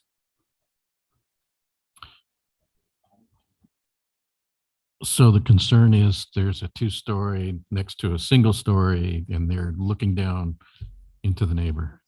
That was the big concern when we had the one I had to sit out because Yeah. I was one of those that they built adjacent to. But it was also the concern when you had to sit out because it was the properties out at McSweeney. So Is that the case with this? Do we have those same complaints? well, we have comments. No. I'm a little bit concerned that the neighbors are clear about what's going in right behind them. But that's why I was asking, when you said you had neighborhood meetings or you were getting ready to have neighborhood meetings. I know we had several meetings and they were single stories. For the neighbors that came out, we showed where the plottings and neighbors were clearly shown where the single stories and 2 stories were. And like I said, we have the majority of single stories plotted against the existing, but even where we had 2 stories plotted against existing fence lines of neighbors, that those neighbors were generally accepting of what we were proposing. I don't know. Are you guys willing to redo that?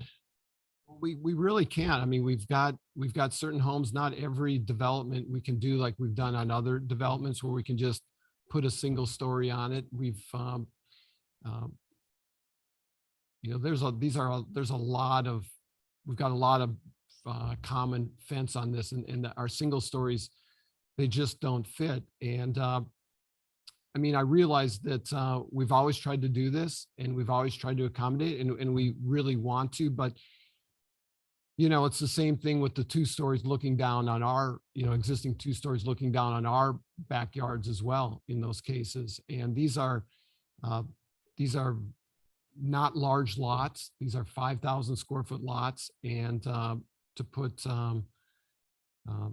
single stories on these, on all of these 70 lots is, I think, you know, it's just asking a lot. I mean, when these tentative maps were conditioned, they had multiple planning commission hearings, you know, that it wasn't conditioned at that time. And really kind of just to getting to this point and now to be, to insist on it, I think, I don't think that should be placed on us.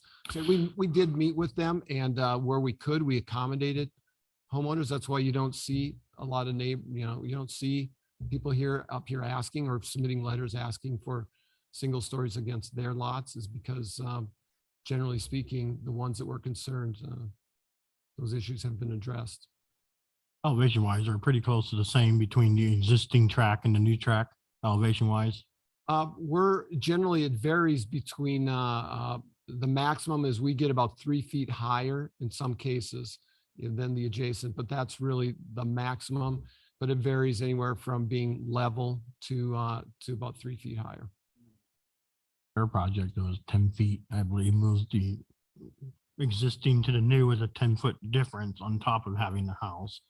And that was their biggest concerns there, but this is pretty close. Huge difference. It wasn't 10, it was about 6. Or 6 or 8 right there. And then there was a fence. And this is a 2-story that went in adjacent to single story that we've been complaining about. But that's about a 6 or 8 foot slope to get up to the fence line. And then But that's not this project, right? but that's not this project. This project, they're closer to same elevation. Okay. Right, I think so. And you said they had a retaining wall that was required. Was that all along the whole thing? Some stretches, we've got a continuous retaining wall that varies anywhere from 1 to 3 feet westerly line. In other cases along the easterly line, there's not. Is that a retaining wall because the existing homes were higher than yours or higher Well- than your lots, or was it vice versa? Well, the proposed wall we're putting in would put our pad up to 3 feet higher than the existing pads. Yeah, so we would be at the higher elevation especially along the westerly property line. And that's necessary for drainage to For the get drainage. the drainage to the detention basins for each individual Part of track. that engineering dialogue that you read. Okay. Yeah, I would like to read through that. Yeah, I think that's, I mean, the general concern that I'm hearing from Mr. Van Arsdale is not having a good Yeah, all I can say is Review. that those were what we view as routine conditions. I'm straight out of the tentative map. I think the city engineer can verify these are nothing that's, they're just more refinement per se of what's already been conditioned in the map. In fact, they're a little more stringent. They're requiring the traffic signal go in on a precise 50th occupancy of the map. So they've just kind of tightened it up a little bit, but it's just a refinement of the conditions. And I mean, these are straight from your expert staff. And so. Thank you. Is there any other public comments online and please stay, I'm seeing nobody raise their hands on the Zoom link, Chairman. thank you. So I have a question, Diana. I think I got that right. So in regards, and if you wouldn't, I'll relay your answer, maybe a yes or a no. In regards to the comment on the fence, I know you had some other concerns, but in regards to the fence, does that address kind of your concern where they would offer to remove or consolidate the 2 fences into one? And then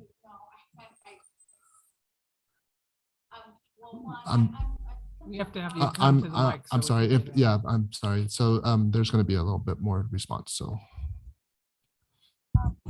thank you. Sorry about that, Diana. I mean, the quality of the fence, when we were in the meeting with them a few months back, we were concerned about the quality of the fencing, the vinyl fencing on the retaining wall. But the concern for me is the elevation. When I open up my back gate and look, I have a house pad that's up here. I have to, look up and, so the need for the retaining wall is to compensate for the elevation change. They haven't addressed that. I mean, my concerns have not been fully addressed. I'm obviously here to express my concerns. So, I mean, Okay, thank you. they have not addressed that with me. And at the time, on another subject, they did tell us, each one of us that were there that back up to that, we're expressing our concerns about having a 2-story home. And they showed us the map and they assured us, they pointed at each house that was going in behind us and assured us that they were all single-story homes. I'm, hearing now that that may not be the case, but at the time when they had the community meeting, they did say that it would be that we would be backing up to single-story homes, which is a little bit better, given the elevation change. So Are you on the east or the west? I'm on the west side. I'm off of Zirconia. Yeah, and I mean, again, I'm about halfway down the block, and if I open up my back gate, it seems like it's much greater than 3 feet from where my property line, the elevation on my property to where that pad is graded right now. Okay, thank you. And I think, the retaining wall, unfortunately, is not, just nothing will happen on that vacant property without that retaining wall, simply because of the drainage issues, because those pads have to be built up. Yeah, and I understand that, that's a way to build up a fence to 9 feet. You have a 6-foot vinyl fence, you're gonna have to build that fence on something solid, in order to compensate for the height of the elevation change. Right? Yeah, no, it's, I could imagine a 9-foot wall. It's an unfortunate transition between those two pieces of property, but okay, thank you very, very much. And then, so is there a slide that shows the layout or which lots or which? The plotting, thank you. I think.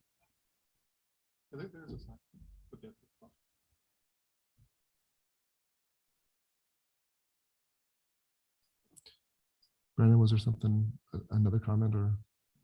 Okay.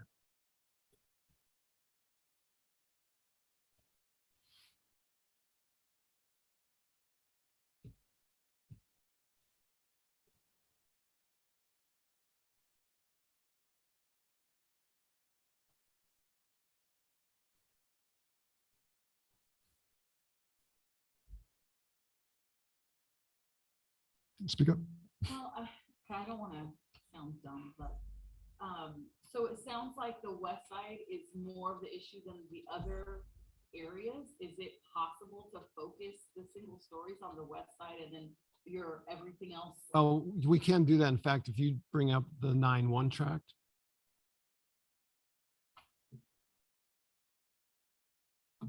You can see in this case, all the red and yellow, only the last 3 next to the basin lots, the blue, green, blue, blue, green, blue.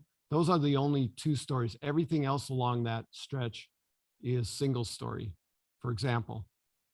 It's exactly right. Those 3. So everything else, because we can fit those, these are 6,000 square foot lots in this tract. So we can build more single story. So everything that's backing on this tract, we do have single story to accommodate the neighbors.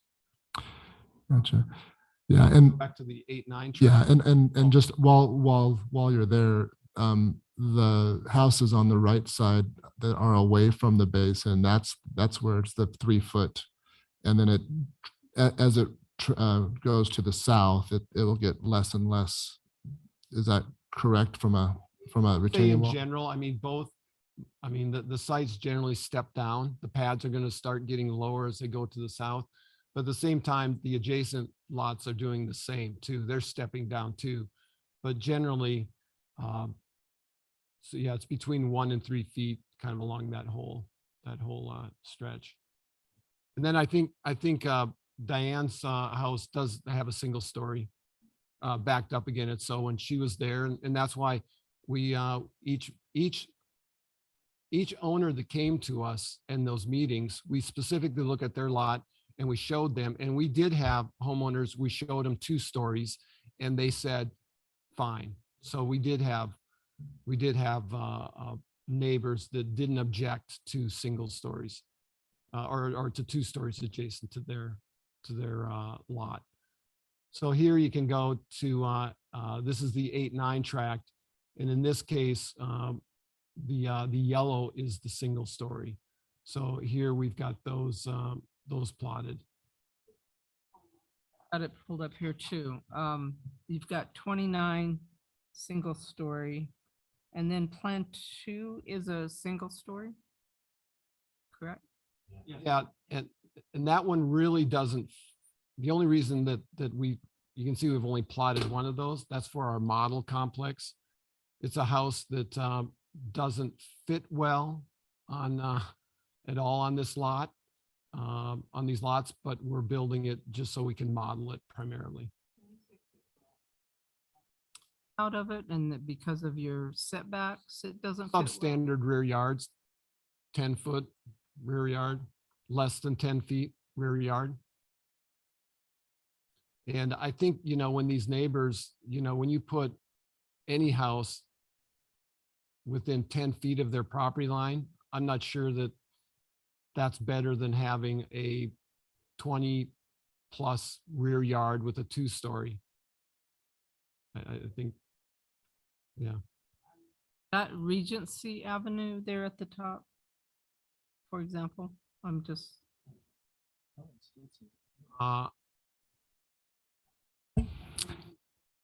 Yes, on the map that you're seeing right now, on the top street is Regency. Butting up against the single stories to a certain point where their street ends and stuff. So I see 1, 2, 3, 4 single stories of the yellow, and then the other one is Plan 2, which you only have 1, but then you have Plan 3, which you have 16. So that's the blue. So you have 1, 2, 3, 4, 6, 7, 8. Okay. And 1, 2. All right.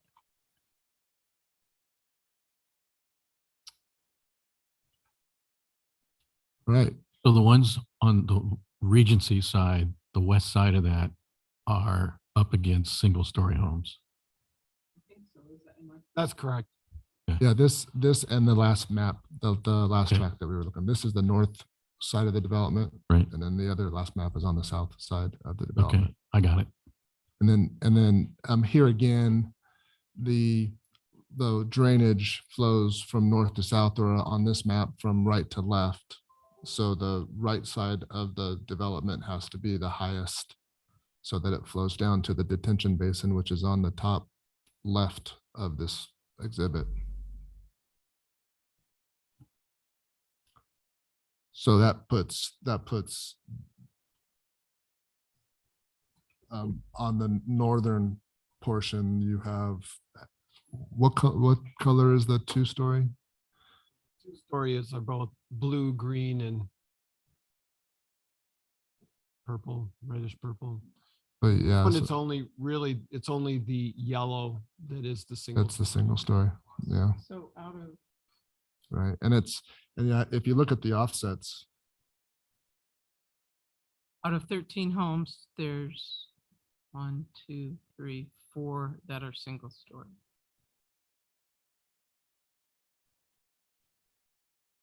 is there Oh, 5. I count 5, but is there a reason? Are these lots the same size as the one to the these are truck? smaller. These are 5,000 square foot lots. Gotcha. When we did our outreach, I mean, this is specifically why we followed through and kept this plotting. If there was, from the people we spoke with, if there were great objection with these, we would have tried to address their concerns. But like I said, that's why, unlike perhaps at previous hearings when we've presented architecture that had single story and 2-story concerns, you saw people here, and we've been here several times now on this issue, as the commissioner has mentioned, and we went out to the neighbors to make sure that we addressed their concerns.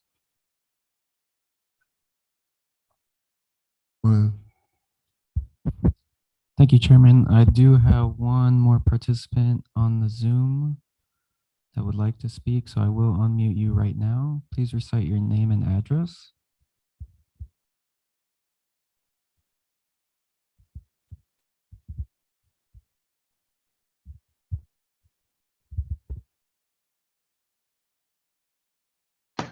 Can you hear me now?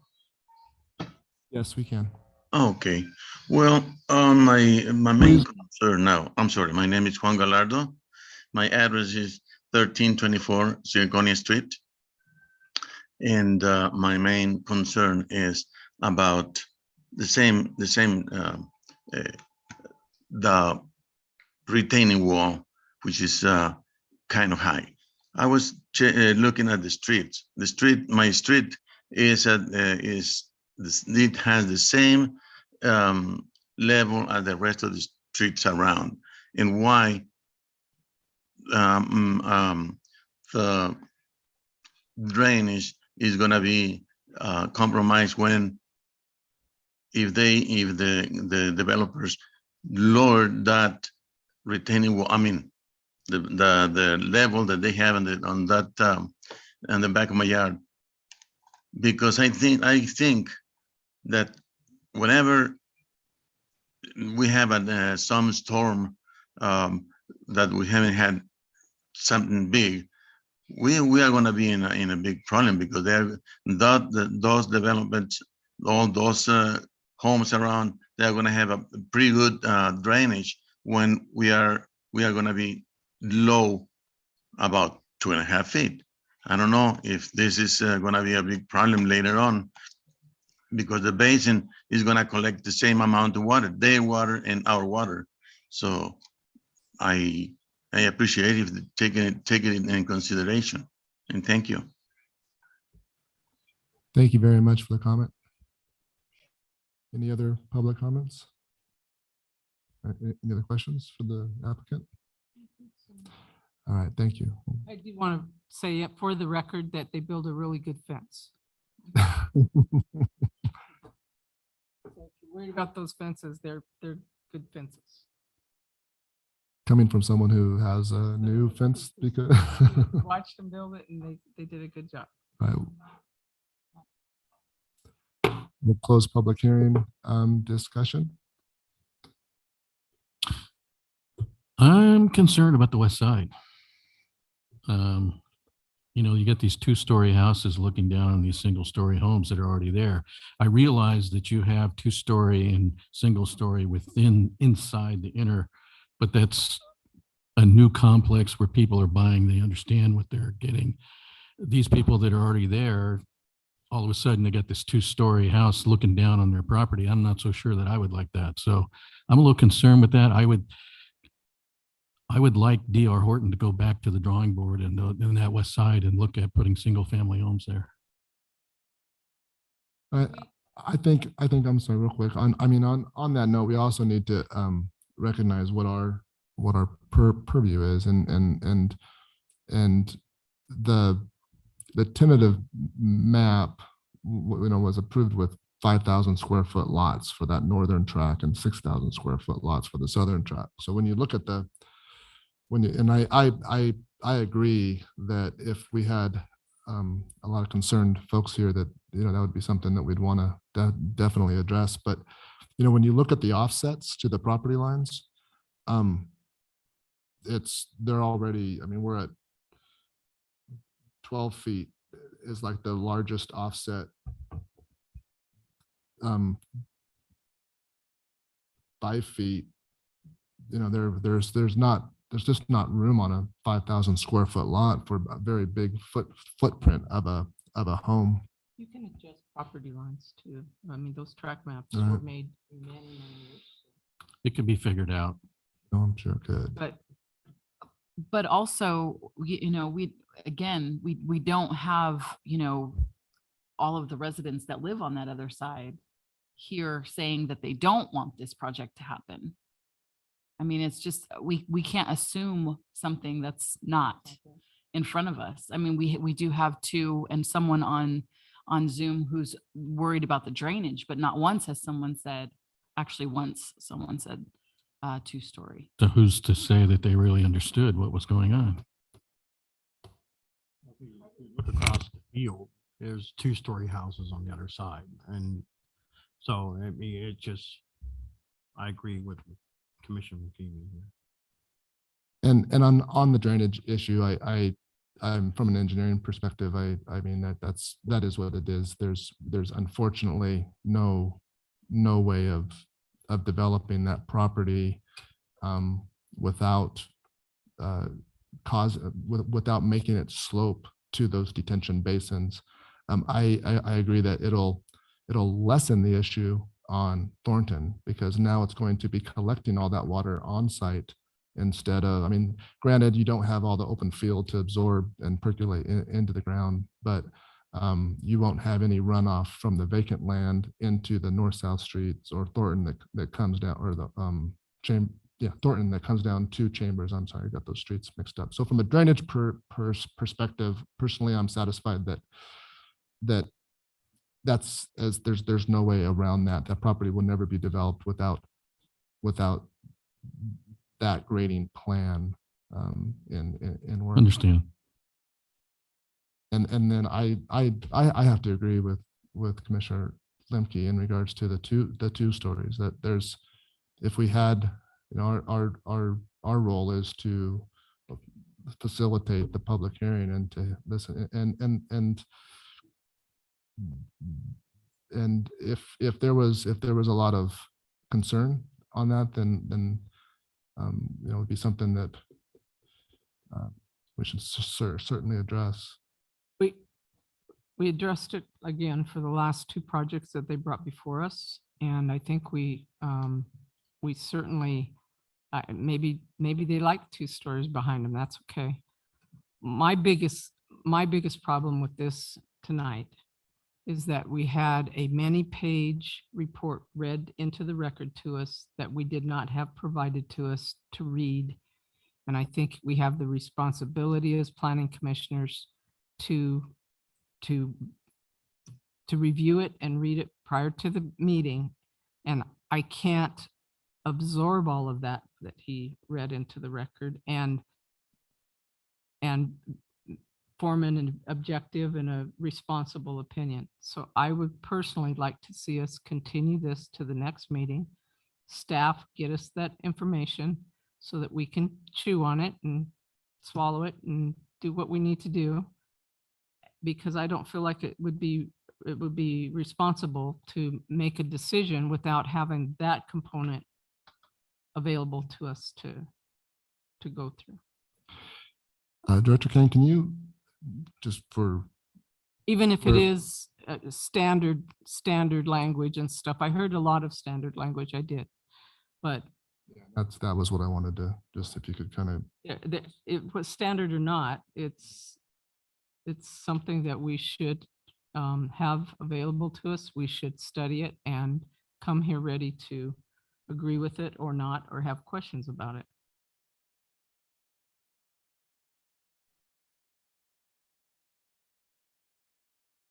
Thoughts on that? I would agree. Continue it. Well, I would entertain. I mean, I personally, I understand that concern.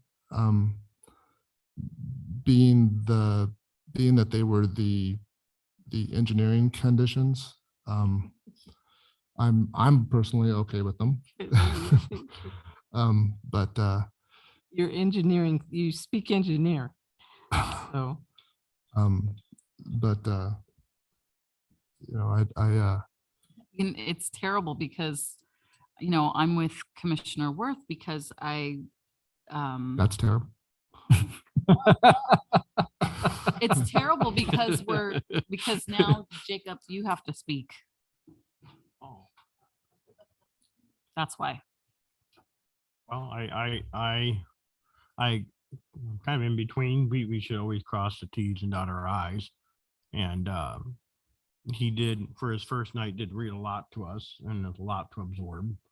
So I agree that as much as we would like to move this forward, I still think we should review what was being read to us out loud on paper. So I would like to make a motion that we continue this to our next meeting, and that staff provide us with what was read into the record. I'll second that.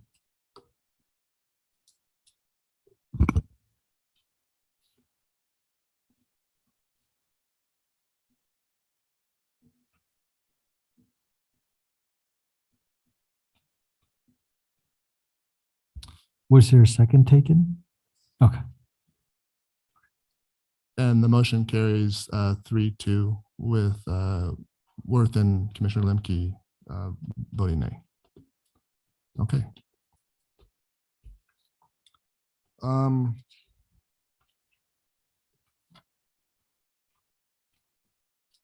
Item 7D, zone ordinance amendment 21-004, building height.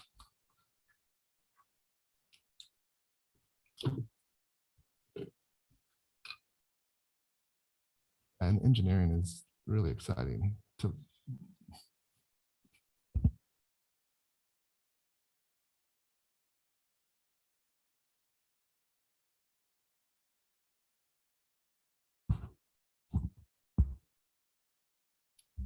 Okay, good evening, Chairman, members of the Planning Commission, and the community. I'm Monique Alanis Plater, the project planner for zoning code amendment ZOA 21-004 for building height amendments and exceptions. The applicant is the city of Hemet, city initiated. The property owners are citywide and primarily in the commercial manufacturing and industrial zones. The zoning code amendment is in regards to height allowances with exceptions in the CM commercial manufacturing, business park, M1 limited manufacturing, and M2 general manufacturing zones. The purpose of the zoning code amendment, as we look at the planning division and we look at our general plan policies, land use goals, land use goal policy 2 is a continuation to evaluate and make zoning code updates, including revisions to zoning districts, development standards, and zoning classifications to ensure consistency with our general plan. And more recently, we have been in the process of pursuing zoning code updates that clarify, provide household keeping, cleanups, and provide greater flexibility to encourage development within the city. And in an effort to, take a look at a more recent zoning code update in the commercial manufacturing zone, we evaluated the commercial areas and saw additional ambiguities in the zoning code that might be corrected. So we had most recently in September a workshop in which we presented the opportunity for some cleanups and corrections to our development standards with regards to building height. And what we identified is a discrepancy in the consistency in building heights across the board in the commercial zones and manufacturing zones. And what we identified is in particular is in the commercial manufacturing zone, which was one of the most intense commercial zones. It allows both retail and manufacturing. The overall building height identified is 35 feet, whereas in the commercial zone and office professional zone allows for a 40-foot building height. Because this is the more intense of the zones of commercial manufacturing, it is recommended that we align the overall building height for commercial manufacturing in alignment with at least the business park building height of 55.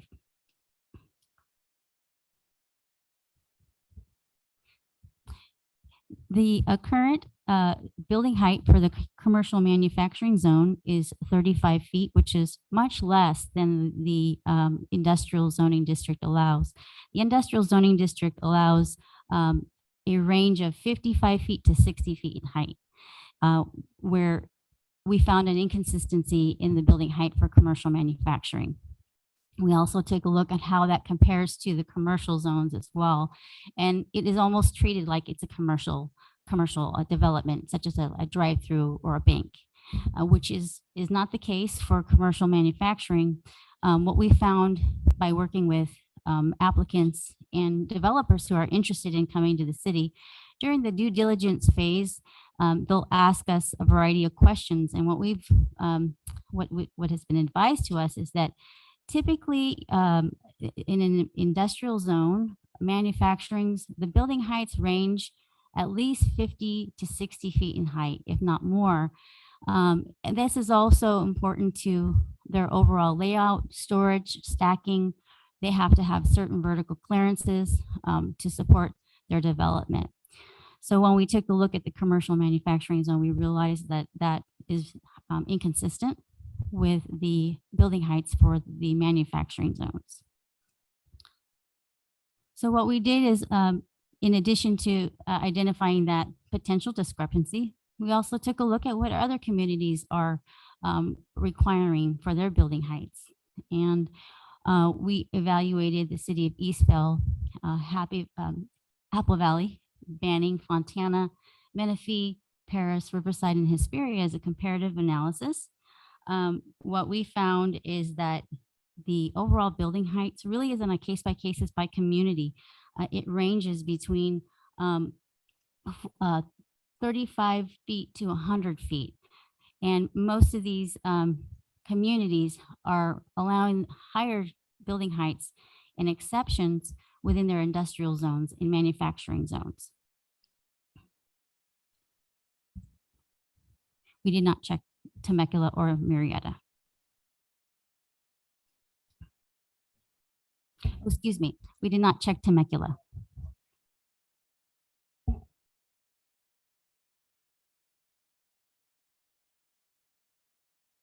And so in evaluating it, we identified varying building heights across communities, and then taking a look at our building height standards and found that building height increase for the commercial manufacturing zone would be appropriate, at least to align with a business park industrial building height of 55 feet.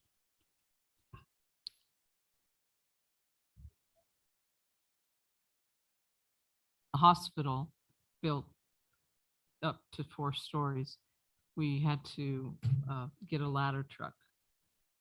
What does that affect the fire department and the availability for them to? There are a couple of different ways to answer that. One is that all new construction will require to have an internal fire sprinkler system.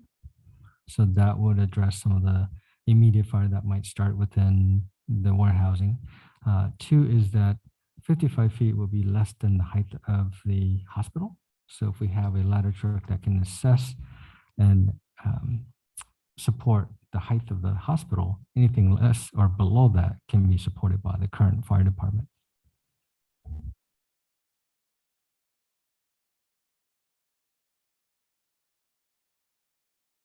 Initially, the proposed recommendation is to change or modify the building height for commercial zone from 35 feet to 55 feet to align with business park.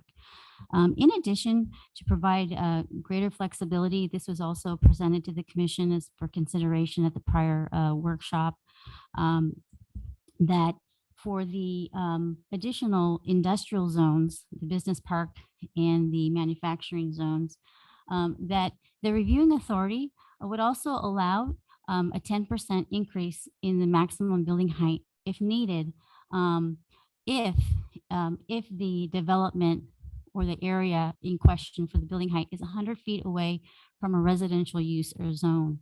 And this would allow flexibility if they needed it, and it would be available to the reviewing authority at that time. Now, this would only be for the commercials, the manufacturing zone, the commercial manufacturing, and the M1, M2, and BP industrial zones.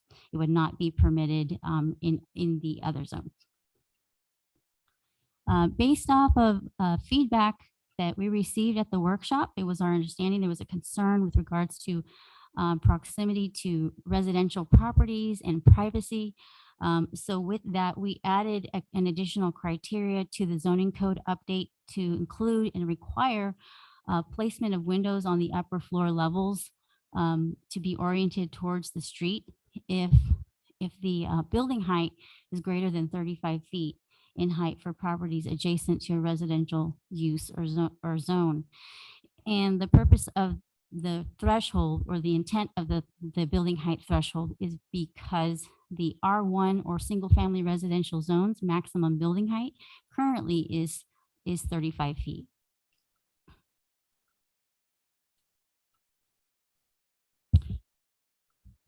With that, we are recommending that the project, the text amendment, the zoning code amendment be provided a CEQA exemption in accordance with 15061B3 of the CEQA guidelines, which provides the CEQA only applies to projects that have the potential for causing a significant effect on the environment. At this time, there's no physical change other than the zoning code text amendment. This item was published in the Press Enterprise on October 8th, 2021, and no communication has been received in favor or in opposition to the project. Respectfully recommended that the Planning Commission adopt Planning Commission resolution finding that the project is categorically exempt and recommend to the City Council approval of the ordinance 21-004 based on the findings outlined in the staff report. And this concludes my presentation. Thank you. Thank you. Any questions? Pretty straightforward to me. Okay, we'll go ahead and open up public hearing. Comments? Thank you, Chairman. I received no e-comments and no public comments. If anybody participating in Zoom would like to speak on this item, please raise your hand.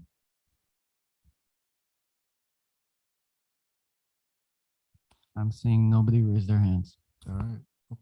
Close public hearing, and thanks for incorporating the feedback from the commission at the work session on the window restriction. That was one of the big things that came up. So with that, I will move that the Planning Commission adopt Planning Commission resolution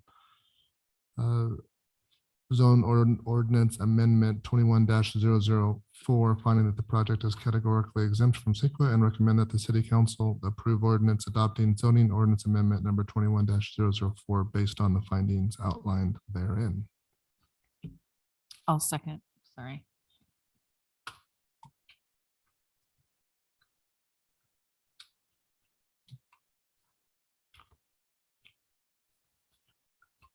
And the motion carries 5-0. All right. Department reports, city attorney reports. Oh, I'm sorry. I'll move that to you. Thank you, Chair. So the first thing I wanted to announce was that we are getting a new assistant city attorney that will be assigned to the Planning Commission. Her name's Lauren Sanchez. She comes to us by way of the City of Riverside City Attorney's Office, where she was primarily assigned to economic development, planning, and housing issues, all three of which I think will serve this community very well. I was hoping to be able to get her out here to introduce her at this meeting and then have her come in at the next meeting. Unfortunately, we had something come up, so she's just going to appear at the next meeting for two items that have been continued. So I'll make sure to fill her in on what happened there. But you're going to be in good hands with her. I'm really looking forward to having her on the team. I noticed that we did promise that we would do a short Brown Act presentation. And I think that, like we've talked about before, having these sort of mini trainings as we go through, the Brown Act is just one small part of the legal framework that you operate in as a planning commission. So future trainings are going to include things on actual planning law, things that, what kind of conditions of approval are appropriate. We have to have a nexus to an actual detriment that's being caused by the project. One of my, it came up tonight, we were talking about a road south of the project that floods all the time. This project doesn't flood the road. right? That road floods already. And, so this project can't be required to fix something that was already broken. That doesn't mean that they get a free ride. They have to pay for their proportionate share, but things like that. Then in addition, I think it's also important to talk about due process considerations. So, talking about bias that you may have for or against an applicant, as well as our own, personal conflicts of interest. So I know we've had a couple of instances. You guys have been very good about identifying projects that are within close proximity to your residences, or to other things you may have an interest in. So we'll go over what those general rules, but we're just gonna do those in small little bites at the end of each meeting, try to keep it between 5 and 10 minutes. And then I also believe that the league is going to be having, putting their Planning Commissioner Academy back on, where a lot of these items will be discussed. So if you want to go, I highly encourage it. Talk to city staff. It's money well spent getting you up to speed on those issues. So without further ado, I'll jump right in to my training, and I'm gonna see if this works. I'm gonna share my screen. And hold on. Up. Is it gonna work? It's gonna work. It worked. Look at me go. All right. So you'll notice the date on there is September 29th. That's because this is the same training that I gave the members of the city council.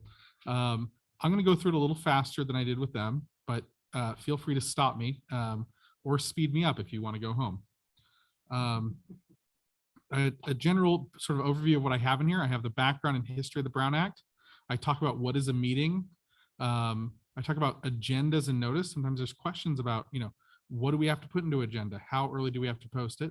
I'm gonna do a brief talk about closed sessions. It's not something that comes up a lot with the Planning Commission, and then just a few words on enforcement. This is a disclaimer because I'm an attorney. I put disclaimers on everything. This is a general guide. This is not legal advice for any of you that are watching my presentation. My client is the city. And then any city officials, including members of this Planning Commission who have questions, should contact me directly. If you are not a member of this commission, fortunately, you'll have to talk to your own attorney. I can't give you legal advice. So what is the Brown Act? The Brown Act is a law that establishes the procedural framework for how the Planning Commission operates. And the purpose of the Brown Act, and I always talk about this, look, my job is to know the technical ins and outs, right? That's why the city hires me. What I need you to know is what is the overall purpose of the Brown Act.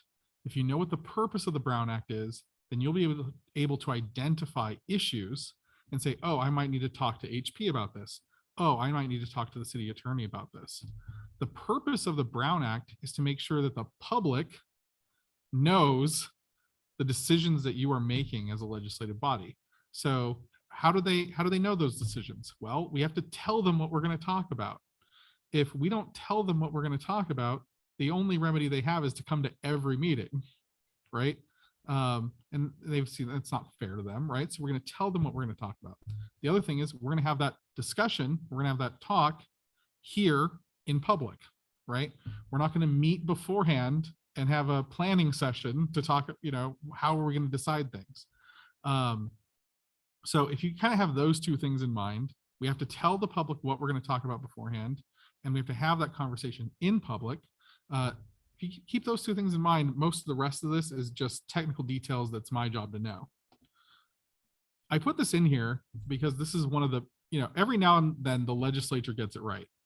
And this is almost poetry to me. So I put it in the presentation. This is the first line of the Brown Act. The people of this state do not yield their sovereignty to the agencies that serve them. The people in delegating authority do not give their public servants the right to decide what is good for the people to know and what is not good for them to know. Powerful stuff. And I think that it sort of reminds us, why we're all here. I'm a public servant. You all are public servants. And we are here because the people have delegated us governmental authority to make approvals and, in my case, to give legal advice. And so, again, going back to that point of making sure that the public knows what we're talking about, it's to keep an eye on the governmental process, right? Who does the Brown Act cover? Imagine instead of the city council, it said the planning commission here. Again, this is the city council's training materials.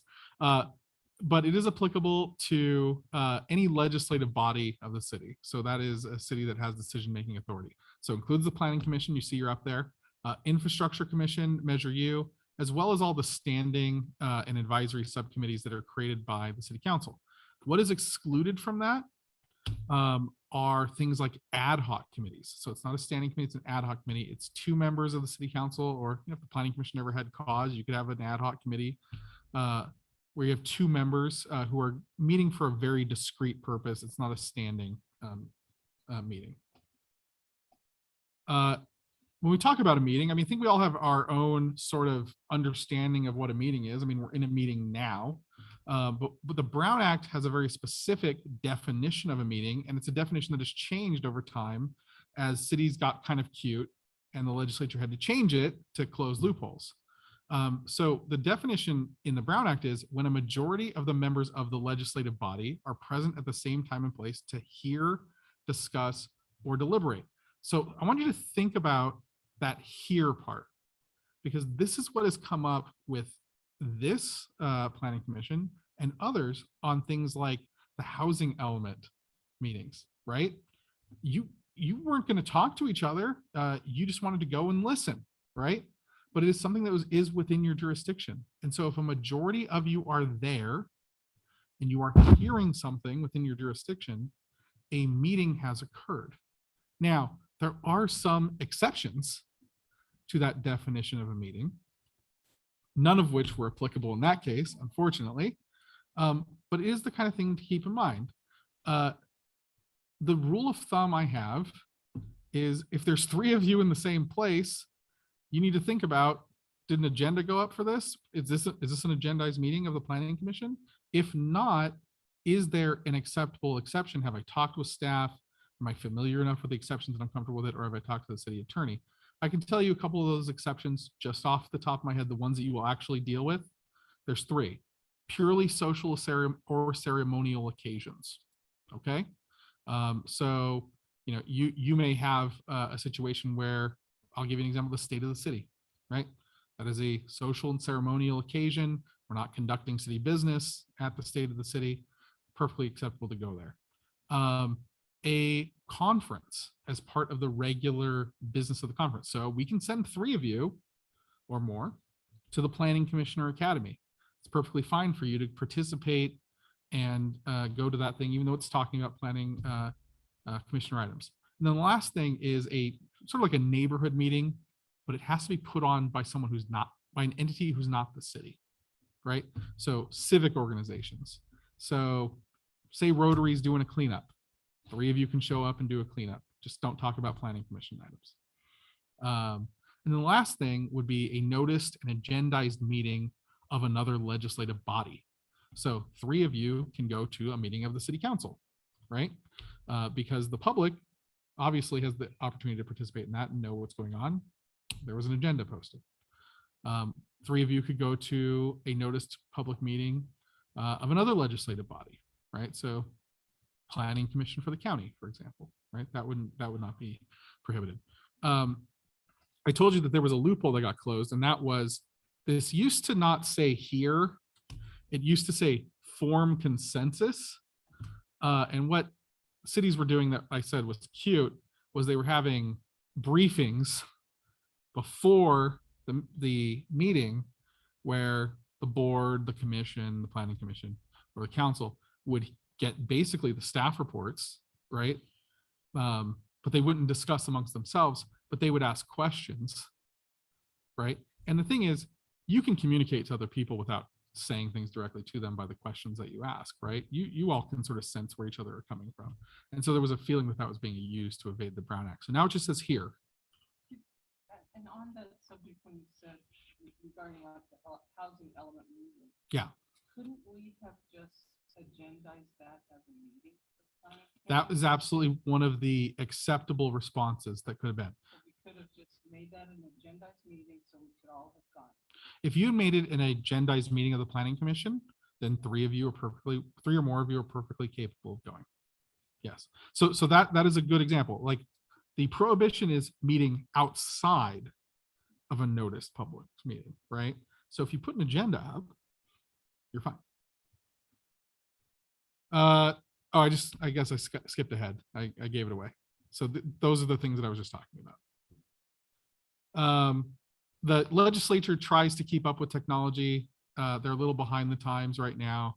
So they currently have said that, okay, you also aren't allowed to use telephones, fax machines. I would love to see you guys use a fax machine to try to have some kind of meeting. Okay. Don't do it against the Brown Act, but I would be amused by the attempt. Email. So you get emails from staff and it says, don't reply to all. This is why it says don't reply to all. Reply just back to the staff members. It includes, new items. So they've recently updated it for social media. So you're not allowed to like each other's posts that have something to do with the jurisdiction of the city. So, if one of you posts, I'm really into decorative walls and I'm going to be pushing for that at the Planning Commission on every new project, not giving you any ideas. One of you is not allowed to like that post. Okay. Right. So for you, the distinction is within the jurisdiction of the Planning Commission, right? So obviously you all have lives outside of the Planning Commission. So, one of you posts a picture of a personal nature, or even of something that doesn't have anything to do with the Planning Commission, you're fine in that regard. Just stay away from Planning Commission items or things that could come before the Planning Commission. And the Planning Commission is one of the boards that has one of the broadest jurisdictions other than the City Council, right? You wield pretty much the entire land use authority of the city at any given point. So I would say, be kind of cognizant, don't be too narrow. The other thing that you have to talk about when you're talking about meetings is what is a serial meeting. A serial meeting is where three of you aren't in one location at one time, but one of you talks to a second member, and then the second member talks to a third member, right? So now three of you have spoken about an item, not at the same time, but through each other, right? That's a serial meeting that's prohibited. Or through an intermediary. So one of you talks to me, and then I tell two of you what that third person said, right? Now, three of No you. longer gossip. Yes. I love spilling the tea, but unfortunately, when it comes to matters within your jurisdiction, I have to stop myself because we don't want to have those serial meetings. So one of the things I always recommend is, if it's perfectly fine for one of you to talk to another one, two of you can always talk, right? I think it's always a good idea to say, have you talked with anyone else in the Planning Commission about this? Only because 9 times out of 10, the answer is of course not. The other one time it's like, oh my gosh, thank you. Like I did talk to somebody else about this and I shouldn't be talking to you about it, right? So just keep that in mind. Acceptable communications, lawyers wrote the law, so of course we wrote ourselves an exception. Attorney-client communications are exempt. One-way communications by staff to members of the Planning Commission. So you get those emails from staff to you, sending information just to you, right? That's permissible. And then individual contacts with constituents, staff, consultants, or colleague. I have an asterisk there because like I said, one of you can talk to another one of you, but you can't then go talk to a third, okay? Things about our meetings, they have to be accessible to the public. We can't lock the public out. They have to be held within the city. We can't go have a planning commission in San Jacinto. We can't go have a planning commission meeting in the unincorporated county area. There is an exception to that, none of which is relevant to you. We have to meet in the city. It also has to be held in an ADA accessible location. And you'll notice we do ask people to identify themselves for the record. That is a request. If somebody wants to address the commission anonymously, they are free to do so. However, you are free to give the weight to that testimony or to that comment that you'd like to give to someone who's unwilling to ascribe their name to that position. So it goes both ways. But if somebody says, you know what, I don't really feel like identifying myself, they're free to do that. Oh, that's interesting. I didn't know that.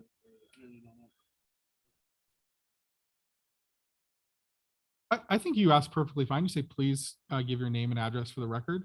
I'm just saying if someone says, I'd prefer not to, then please proceed. Can I answer that real quick? Just my own perspective. Your meeting. So, so the recent project that we had like 18 anonymous comments that said, you know, Yeah. I didn't put a lot of weight to those. No, you're fine. So I can tell you, I'll give you an example because I'm pretty sure it's statute of limitations, I think is run. We had a guy who was really, really, really pro cannabis regulations in another jurisdiction that I worked in. But he did not want his identity to be known or his positions for whatever reason. So he came to the meetings wearing a Guy Fawkes mask. That's the anonymous mask. And he affected a Batman voice when he spoke, and he refused to identify himself. And it freaked people out. It was weird. It was weird. Okay. But the answer was he's allowed to do that. Okay. As long as he's not threatening anybody, he's not disrupting the meeting. If he wants to, present anonymous information to the government, he's allowed to do so. And anonymous political speech has a long history in our country. I think even Benjamin Franklin wrote Poor Richard's Almanac anonymously. Many of the founding fathers did the same thing. So it has a long history. We can't require them to do it. Generally speaking, if you say, please identify yourself, 99% of people are reasonable to say, okay. I just want you to know when the one person says no, you can't make them. The meetings must involve the public. So we can place restrictions on public comment, and the city council has adopted those. In that case, we're talking about time limits, right? 2 minutes has been found to be reasonable. 3 minutes is found to be reasonable. There's a sliding scale here. So it's not just per person limitations that are allowable. You can also have total time for public comment, right? So if, my understanding is there's a very controversial topic in front of the Board of Supervisors tonight. They're probably going to take all the public comments because it's an item of significant import. But I've seen items come up where you've got 150 people here and they all have the same thing to say, right? And so we say, we're going to limit public comment to 1 hour. So 2 minutes each. I'm going to randomly select the first number of people. I ask you to be respectful to the others. If you just want to say ditto or I agree, go ahead, but we're only going to be doing 1 hour because the fact of the matter is the public business has to get done at some point here, right? We cannot prevent criticism of the city. That is a specific provision of the Brown Act, and I really want to know which city wrote a rule that said you're not allowed to criticize us, because obviously the legislature was responding to something. And then the public is permitted to record or broadcast the meeting so long as the activity is not disruptive. So, I've seen, we do have people at city council meetings who come in and record, and they try to stay out of the way. But, I have seen other instances where, some news cameras come in and they put their news cameras up and they've got their big old bright lights. It's disruptive to the proceedings. They need to be respectful.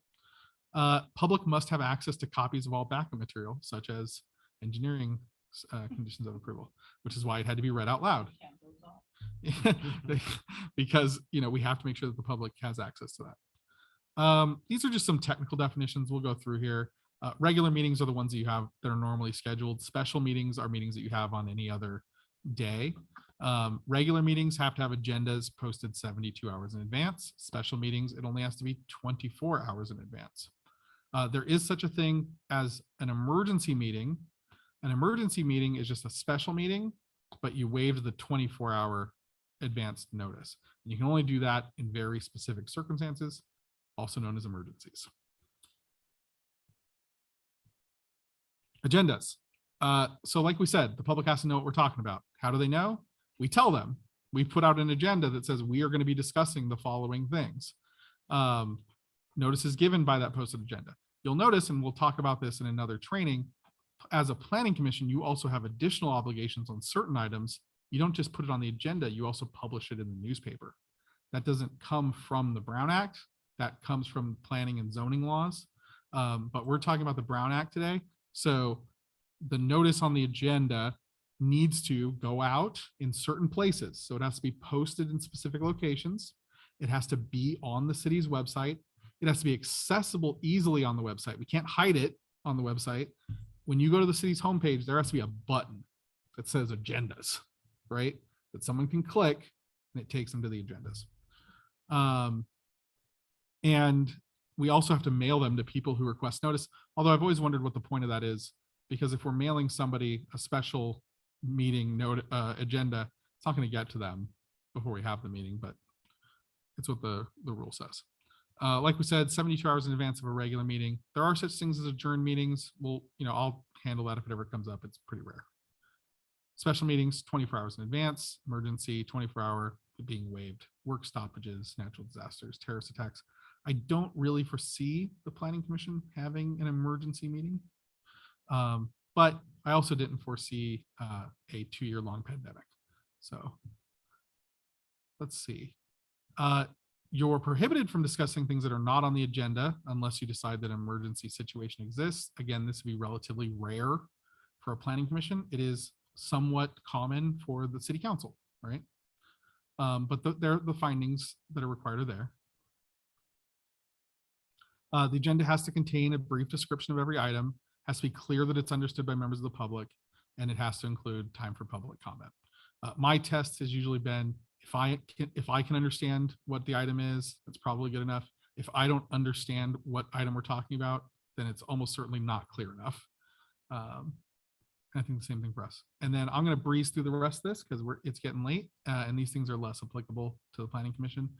Closed sessions are simply the few exceptions where we're allowed to exclude the public from the Planning Commission's deliberation, and they generally involve litigation, employment matters, or a couple other very special matters. And then we have to include a very specific language on the agenda to go into closed session. The Brown Act tells us exactly how to list it. It's fill in the blank. Litigation. So it's pretty simple. Have we been sued? Are we gonna be sued?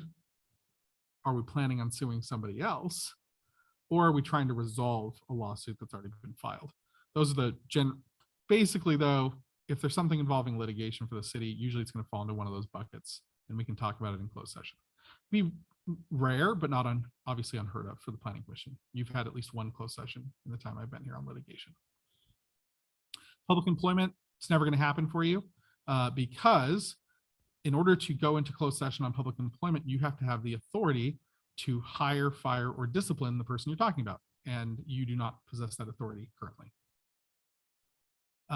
Closed sessions are confidential. It is a criminal act to disclose what has been discussed in closed session because it would prejudice the city. In theory, it is a misdemeanor that can be reported to the district attorney's office. Generally speaking, it's not something that actually gets prosecuted, but it is something that gets investigated and can cause serious issues. Usually it results in the person getting removed from whatever board they're on. Enforcement, if we violate the Brown Act, there's relatively straightforward provisions for someone to enforce it. They can sue the agency to try to get us to change our behavior or to void an action that was taken. But they are required to send a letter first telling us what we did wrong, asking us to fix it, and giving us that opportunity to correct it or cure the violation. So generally speaking, Brown Act cases are rare. I'm aware of only a few, one of which is City of San Diego. They were having closed sessions about their football stadium, and there wasn't a closed session provision for what the discussions they were having. They wanted to talk about how big is the city's executive booth going to be, and who are the vendors going to be. It's not covered by closed session. They kept doing it. Court told them to stop. They kept doing it. And so now they have to record their closed sessions and send them to a judge who has to listen to them, I guess. The other enforcement action that I thought was pretty interesting was a city council up north. 3 of the council members would meet at the mayor's house before every city council meeting and talk about what was on the agenda and how they were going to vote. And it was pretty obvious because they all parked right in front of the mayor's house, and it was a small town and everyone knew who everybody was. they got called out on this, and rather than stop meeting, they just switched it over to the vice mayor's house and kept going. And so they did end up getting criminally prosecuted for willfully and intentionally violating the Brown Act. So you can have civil enforcement, like we said, and cure. You can have criminal enforcement, like we talked about. That is the end of this mini training. I did have some language in here about AB 361. It's not applicable to this jurisdiction because the city council needs to make specific findings that social distancing needs to remain in effect. We could continue doing teleconferencing if that was found, but it hasn't been done in this jurisdiction. And then the other thing I had on there was AB 992, which was the social media rules that I talked about. And if you want more information about that, happy to talk to you about it individually. So that is your mini training. Be careful what you wish for. We will be having additional similar trainings in the future on other topics that are relevant to the planning commission. Thank you. So if we were all to get together for a Christmas party, that would be okay. Yeah, so that would be a purely ceremonial or social occasion, not uncommon to have that kind of event. One of the things I always advise people though is just be aware, there is the law and the law would permit that, but also be aware of how it looks. When you have members of a planning commission all together, it could give the impression that something untoward is going on. So I would just, say, make sure it is obvious that it is a Christmas party by the context or holiday party, as the case may be. Yeah. Either way, we've talked about this. Okay, thank you very much. Director King? Yes, I don't have anything to report from the council meeting, and we're going to cancel November 4th meeting due to lack of items, but you put 2 additional items on there, so we'll have a meeting on the 2nd of November. So we'll convene back in November 2nd. It does say 4th, but that is a Thursday. I don't think you guys want to meet on a Thursday night. So we'll go and correct the date to November 2nd. And that's all I have. And items. So future agenda items, we will be bringing back to you the housing element. We're going through that process with Kinley Horn. The draft is on our website, so if you'd like to take a look, it is available. And we have a couple of different items that are coming for you. Hammett Industrial, this is an industrial spec building that will be coming on Airport Place. And H&H Plastic, which is, I believe, also on Airport Place. Is that correct? Oh, I'm sorry, Menlo. So I was a little bit off. And we do have other exciting new zoning ordinance amendments. Those will be coming to you. We're making a lot of changes as we're going through the code. We realize that there's some things that are and haven't been changed for several years and we're out of date. So we're trying to keep that up to date. And finally, the planning commission reports. Okay, Commissioner Hill, I have nothing to report. Thank you. Commissioner Lemke, Nothing to report. Commissioner Beamsterfer, Nothing to report. Commissioner Van Arsdale, Chair Ward. Nothing to report, but thank you for that training. I think that's going to do us all well to continue those for sure. Absolutely. And if anyone would like a copy of that PDF, I'd be happy to send it to staff and we'll get it disseminated to the commission. Great. Right, and if there's nothing more, then the meeting will be adjourned until November 2nd. Till then.